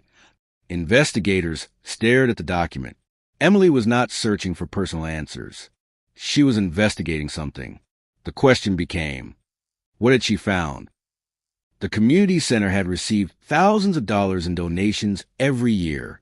Much of it came from local businesses, including companies connected to Daniel Mercer and Thomas Avery. Emily was a volunteer.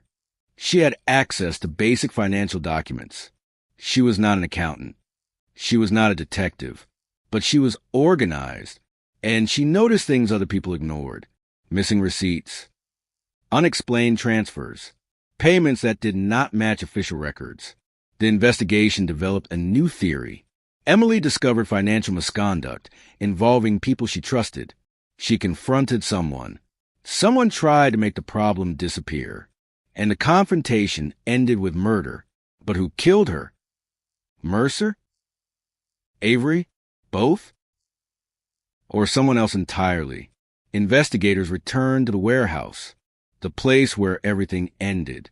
Modern technology allowed them to recreate the building digitally. The maintenance door, the hidden office, the loading area, the route from the street, the location where Emily's body was found. Then analysts noticed something.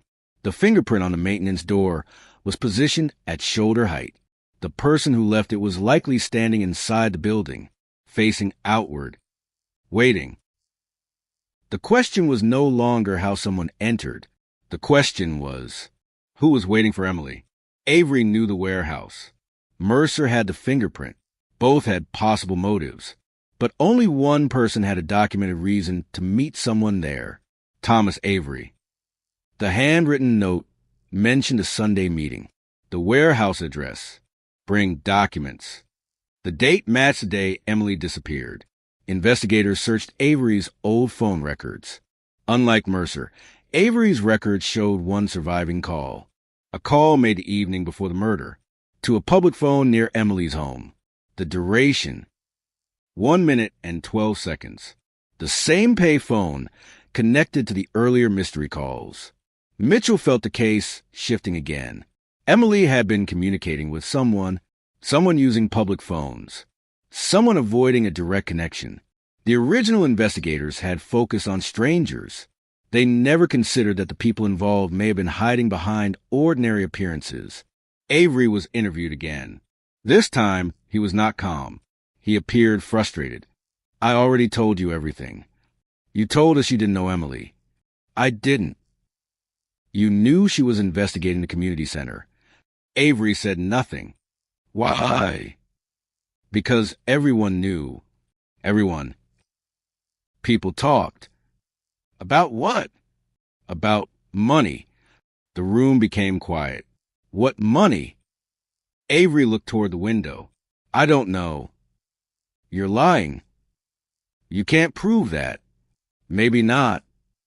But we can prove you were connected to the financial records Emily questioned. Avery leaned back. That doesn't mean I killed her. No. It doesn't. But it means you had a reason to fear what you found. Avery shook his head. You have no idea what happened. The sentence caught Mitchell's attention. Not. I don't know what happened. Not. I had nothing to do with it. Instead, you have no idea what happened. A statement that suggested knowledge. Then tell us. Avery remained silent. The interview ended. But detectives left with something more valuable than a confession. They left with doubt. Avery was hiding something. The question was what? The investigation searched Avery's former residences. Most were gone. But one property remained connected to him, a storage unit outside Sacramento. The unit had been abandoned for years. Inside were old business documents, photographs, and personal belongings. Among the items was a locked metal box. Inside the box, a collection of letters, a newspaper clipping about Emily Carson's murder, and a photograph. The photograph showed Emily, standing outside the community center, talking with someone. The image quality was poor, but investigators enhanced it. The person standing beside her was clearly visible, Thomas Avery. The date on the back of the photograph, September 14th, 1987. 1 month before the murder. The discovery changed everything. Avery had not simply known about Emily. He had interacted with her, frequently enough to appear in a photograph, yet he denied ever meeting her. The lie was finally confirmed. Investigators returned to the storage unit evidence. The metal box contained one final item, a small envelope. No address, no name, only a handwritten message. If anything happens to me, look at the records. Inside was a single piece of paper, a list of dates, payments, names, and at the bottom, Emily Carson's signature. She had created a record of everything she believed was wrong, a record someone desperately wanted destroyed. The case had finally found its center, not a random attack, not a mystery with no motive, a hidden financial scheme, a secret partnership, and a woman who discovered too much. But one question remained. If Emily had uncovered the truth, why did the evidence keep pointing to Daniel Mercer? Because the fingerprint belonged to him, because the money reached his account, because the story contained holes. And now investigators face the most difficult possibility of all. Thomas Avery may have had the motive, but Daniel Mercer may have been the person who stood at the door that night. And if that was true, then the cold case was not about finding one killer. It was about uncovering two people who had spent nearly 4 decades protecting the same secret. For 37 years, the murder of Emily Carson had been described as a mystery without direction, a teacher killed in the darkness, a fingerprint with no owner, a crime scene with no witnesses, a case buried beneath decades of silence. But now investigators were looking at something far more complicated. Emily had not been randomly chosen. She had found something. She had documented something. And before she died, she had tried to make sure the truth survived. The metal box recovered from Thomas Avery's abandoned storage unit became the most important discovery in the investigation. Inside were financial records that should not have existed, copies of documents, handwritten notes, meeting schedules, and a personal timeline Emily had created herself. Detectives carefully examined every page. The handwriting was unmistakably Emily's. The dates matched transactions from the community center. The names matched people connected to the financial network. One name appeared repeatedly, Daniel Mercer. Another appeared even more frequently, Thomas Avery. Emily had not been investigating strangers. She had been investigating people she knew. The documents revealed a pattern. Money donated to the community center was allegedly being transferred through several small businesses before returning through investment accounts. On paper, the transactions looked legitimate, but Emily noticed something. Some payments existed only in records, not in reality. Supplies that were never purchased, services that were never provided, invoices connected to companies that had no employees. She had uncovered a system designed to hide money in plain sight. The community center was not just a place where people gathered. It had become the center of a financial scheme. Emily had written one sentence in her notes. They believe nobody checks because nobody cares. That sentence changed how investigators viewed her final days. She was not afraid because someone disliked her. She was afraid because she knew something, and someone knew she knew. The next major breakthrough came from analyzing the hidden documents. One transaction immediately stood out. October 17, 1987, the day before Emily disappeared. A payment of $10,000 was transferred from an account connected to Avery's business, the destination. An account controlled by Daniel Mercer. The reason? Consulting services. But investigators found no evidence any consulting work had occurred. Then came the most disturbing detail. The payment was divided. $5,000 remained in Mercer's account.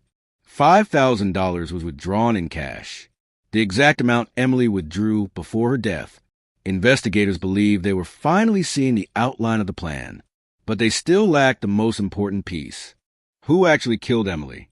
The evidence against Mercer remained strong. His fingerprint, his false statement, his financial connection, the vehicle possibly seen near the scene, the car cleaning afterward. But Avery's involvement was growing. He had lied about knowing Emily. He had access to the warehouse.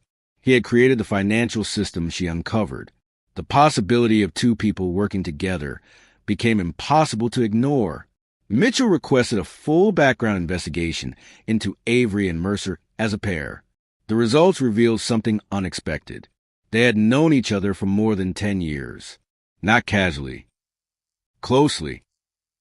They met through a failed property investment in the late 1970s. Over the years, they built a pattern. Avery handled property deals.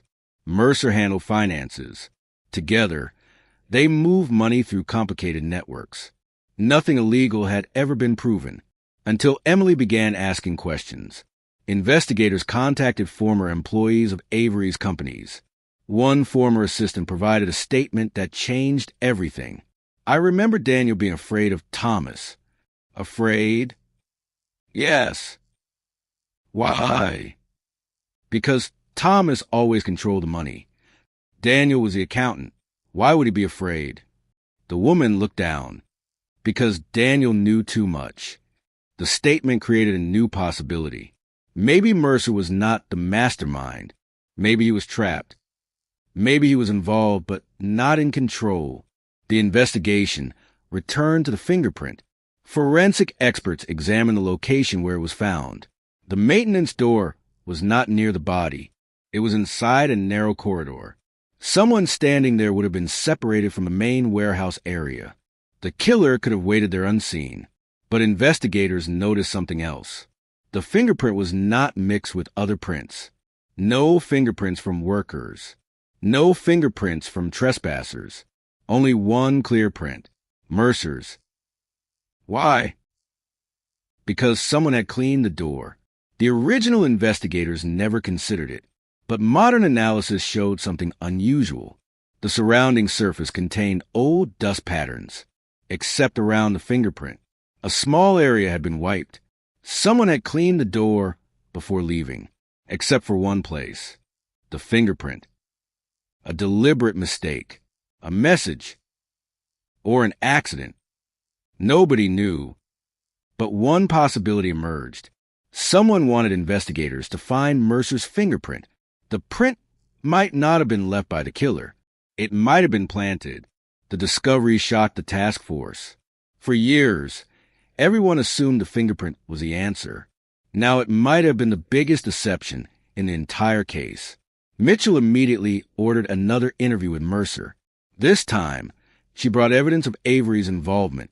Mercer sat quietly as photographs of the documents were placed in front of him. His expression changed. Not fear, recognition.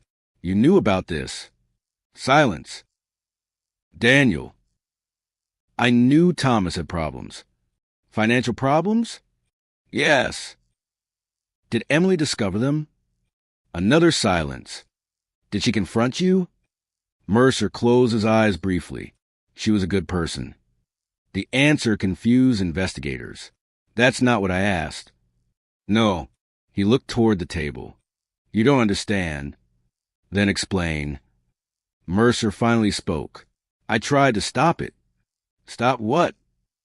What Thomas was doing. Why didn't you tell police? His voice became quieter. Because I was afraid. Of Thomas? Yes. Or because you were involved? Mercer did not answer. That silence was more revealing than any statement. Investigators pushed harder. What happened that night? Mercer looked exhausted. I didn't kill Emily. Did you meet her? Another pause. Yes. The room froze. For 37 years, Mercer denied knowing her. Now he admitted they met. When? That night. Where? The warehouse. Why? She asked me to come. Why would she ask you? Because she thought I could help. Help with what? Mercer looked down. The money. Did Avery know about the meeting? No answer. Daniel. He knew. The confession changed the entire case. Mercer had finally admitted he was there, but he still denied murder. He claimed Emily contacted him because she discovered the financial scheme. She believed Mercer was the only person who could help expose Avery. According to Mercer, He arrived at the warehouse expecting a conversation, not a confrontation, not violence. But when he arrived, Emily was already afraid. She said Thomas had threatened her. Mercer continued. She said he knew she had the documents. Then what happened? I heard someone behind me. Who? Mercer looked up. Thomas. The name hung in the room. Did Thomas attack her? Mercer closed his eyes. I don't remember everything. How convenient. I remember Emily falling. After Thomas hit her? Silence. Daniel. I said I don't remember. The investigators knew they had reached a critical point. Mercer had finally broken 37 years of silence. But his story created another mystery. If Thomas Avery killed Emily, why was Mercer's fingerprint the only one found? Why did the money end up in his account? Why did he lie for decades? And why did he allow the world to believe he was a killer? Because maybe he was protecting Avery. Or maybe he was protecting himself. The next morning, investigators returned to Thomas Avery. But this time, they were no longer asking questions. They were preparing an arrest. Because after 37 years, the cold case was finally moving toward the truth. And the truth was far darker than anyone expected. The arrest warrant for Thomas Avery was prepared before sunrise. After 37 years of unanswered questions, investigators finally believed they understood the hidden structure behind Emily Carson's death. But believing was not enough. Cold cases were built on patience, not emotion, not anger, not the desire to close a chapter. Every piece had to survive the courtroom. Every accusation had to be supported. Every memory had to be tested. The evidence against Avery was powerful. The financial scheme, the hidden documents, the lies about knowing Emily, the warehouse connection, the anonymous note, the photograph, the testimony from Daniel Mercer. But one problem remained. The prosecution needed to explain one thing above everything else. Why was Daniel Mercer's fingerprint found at the scene? Because a jury would ask the same question investigators had asked for decades. If Thomas Avery was responsible, why did the evidence point toward Mercer? The answer came from Mercer himself. But it was not the answer anyone expected. After his confession, Mercer agreed to provide a full statement. Not a deal, not immunity, just the truth. For the first time in 37 years, he described what happened on October 18, 1987. He said Emily contacted him because she had discovered financial irregularities connected to the community center. She believed Avery was moving donated money through fake companies. She believed Mercer had unknowingly helped create the system. Mercer admitted that part. He had handled financial documents. He had processed payments. He had ignored questions he should have asked. But he claimed he never knew the full scale of the operation. Emily wanted to expose everything. She believed Mercer could help her prove it. That was why she asked him to meet at the warehouse, away from other people, away from anyone connected to Avery. Mercer told investigators he arrived around 9:30 p.m. The weather was already getting worse. Rain covered the streets. Emily was waiting near the entrance. She carried a folder. Inside were copies of financial records. She was angry, but not afraid. At least not at first. Then Avery arrived. Mercer said Avery had followed him, or perhaps had followed Emily. He did not know. But the moment Avery appeared, everything changed. According to Mercer, Avery demanded the documents. Emily refused. The argument escalated. Then violence began. Mercer claimed he stepped away. He claimed he tried to stop it. But he admitted one thing. He touched the maintenance door. He entered the warehouse. He was there. The fingerprint finally had an explanation. Not planted. Not fake. Mercer had left it. But he insisted he was not the killer. Investigators asked a question that had haunted the case. Why didn't you call police? Mercer had no simple answer. Because there wasn't one. Fear. Guilt. Shame. Self-preservation. All of it existed at the same time. I knew if I told the truth, my life was over, Mercer said. You were afraid of prison? No. He looked down. I was afraid everyone would know what I had done. That statement became one of the most important moments in the investigation, because Mercer was admitting something, not murder, but involvement. He had hidden the truth. He had protected a criminal. He had allowed Emily's family to wait decades for answers. The investigators still needed confirmation. They needed Avery. Thomas Avery was arrested outside his home in Oregon on a quiet Tuesday morning. There were no dramatic scenes, no shouting, no escape attempt. He simply looked at the officers approaching his driveway, as if he had been expecting them. The news spread within hours. Headlines appeared across the country. 37-year cold case cracked. Arrest shocks California community. Forgotten fingerprint leads police to unexpected suspect.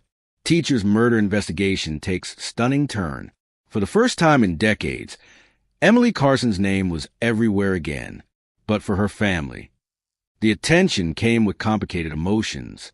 They had wanted answers. They had prayed for justice.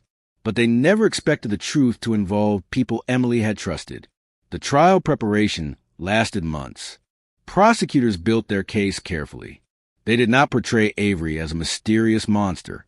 They described something more realistic. A man who built a financial scheme. A man who feared exposure. A man who chose silence over accountability. The defense attacked the investigation. They questioned old memories. They challenged the reliability of decades-old evidence. They argued that Mercer was responsible and was blaming Avery to save himself. That argument created a major problem for prosecutors, because Mercer was not innocent. He had lied.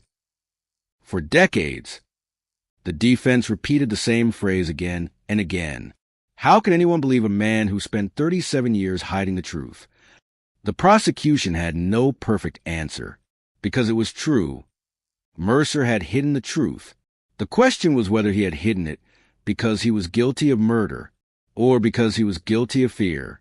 The jury heard every detail. The fingerprint, the money, the documents, the witnesses, the photographs, the hidden note, the financial records. The final piece came from a forensic review of the old planner page removed from Mercer's 1987 calendar. Experts examined the torn edges. They discovered something unexpected. The page had been removed recently, not in 1987. The planner had been damaged decades later. Someone had attempted to hide the contents after the investigation reopened. The question became, who had access? Mercer, Avery, or someone protecting them? Investigators traced the damage. The planner had been stored in Mercer's home until the search warrant. No one else had access. Mercer had removed the page recently. The revelation devastated his credibility. During testimony, prosecutors confronted him. Mr. Mercer, why did you destroy evidence? Mercer sat silently for several seconds. Then he answered, because I was still afraid. Of Thomas Avery? Yes. After 37 years? Mercer looked toward the jury. Some people spend their whole lives afraid of the same person. The courtroom became silent. The statement was emotional. But emotion was not evidence. The jury had to decide. Was Mercer a victim, a criminal, a witness, or something in between? Then Thomas Avery finally spoke. After months of silence, he chose to testify. The courtroom expected confession. Instead, Avery denied everything. He claimed Emily was unstable. He claimed Mercer acted alone. He claimed the financial documents were misunderstood. He claimed the photograph proved nothing. He claimed everyone was looking for someone to blame. But one question destroyed his defense. The prosecutor placed the old photograph on the screen. Emily Carson, Thomas Avery, standing together. September 1987. Mr. Avery, why did you tell investigators you never met Emily Carson? Avery stared at the image. No answer. The prosecutor repeated the question. Still nothing. The silence lasted almost 20 seconds. Then Avery finally spoke. I didn't remember. A weak answer. A familiar answer. The same answer that had appeared throughout the investigation. I don't remember. I don't know. I can't explain. The jury noticed. Everyone noticed. A pattern built over decades. Not one mistake. Not one forgotten detail. A lifetime of avoiding the truth. After 6 weeks of testimony, the jury reached a verdict. The courtroom was filled. Emily's family sat in the front row. Investigators watched quietly. Thomas Avery entered wearing a dark suit. The judge looked toward the jury. Have you reached a decision? The foreperson stood. The room held its breath. The verdict was read. Guilty. After 37 years, the cold case was finally solved. But the ending was not simple, because one question remained. What about Daniel Mercer, the man whose fingerprints started everything? The man who lied. The man who knew. The man who finally told the truth. Justice had arrived. But not completely. Because solving a murder does not erase the years lost. It does not return a daughter to her parents. It does not restore the childhood memories of students who waited for a teacher who never came back. And it does not remove the haunting reality that the truth had been sitting inside a forgotten fingerprint, waiting for someone to finally look closely enough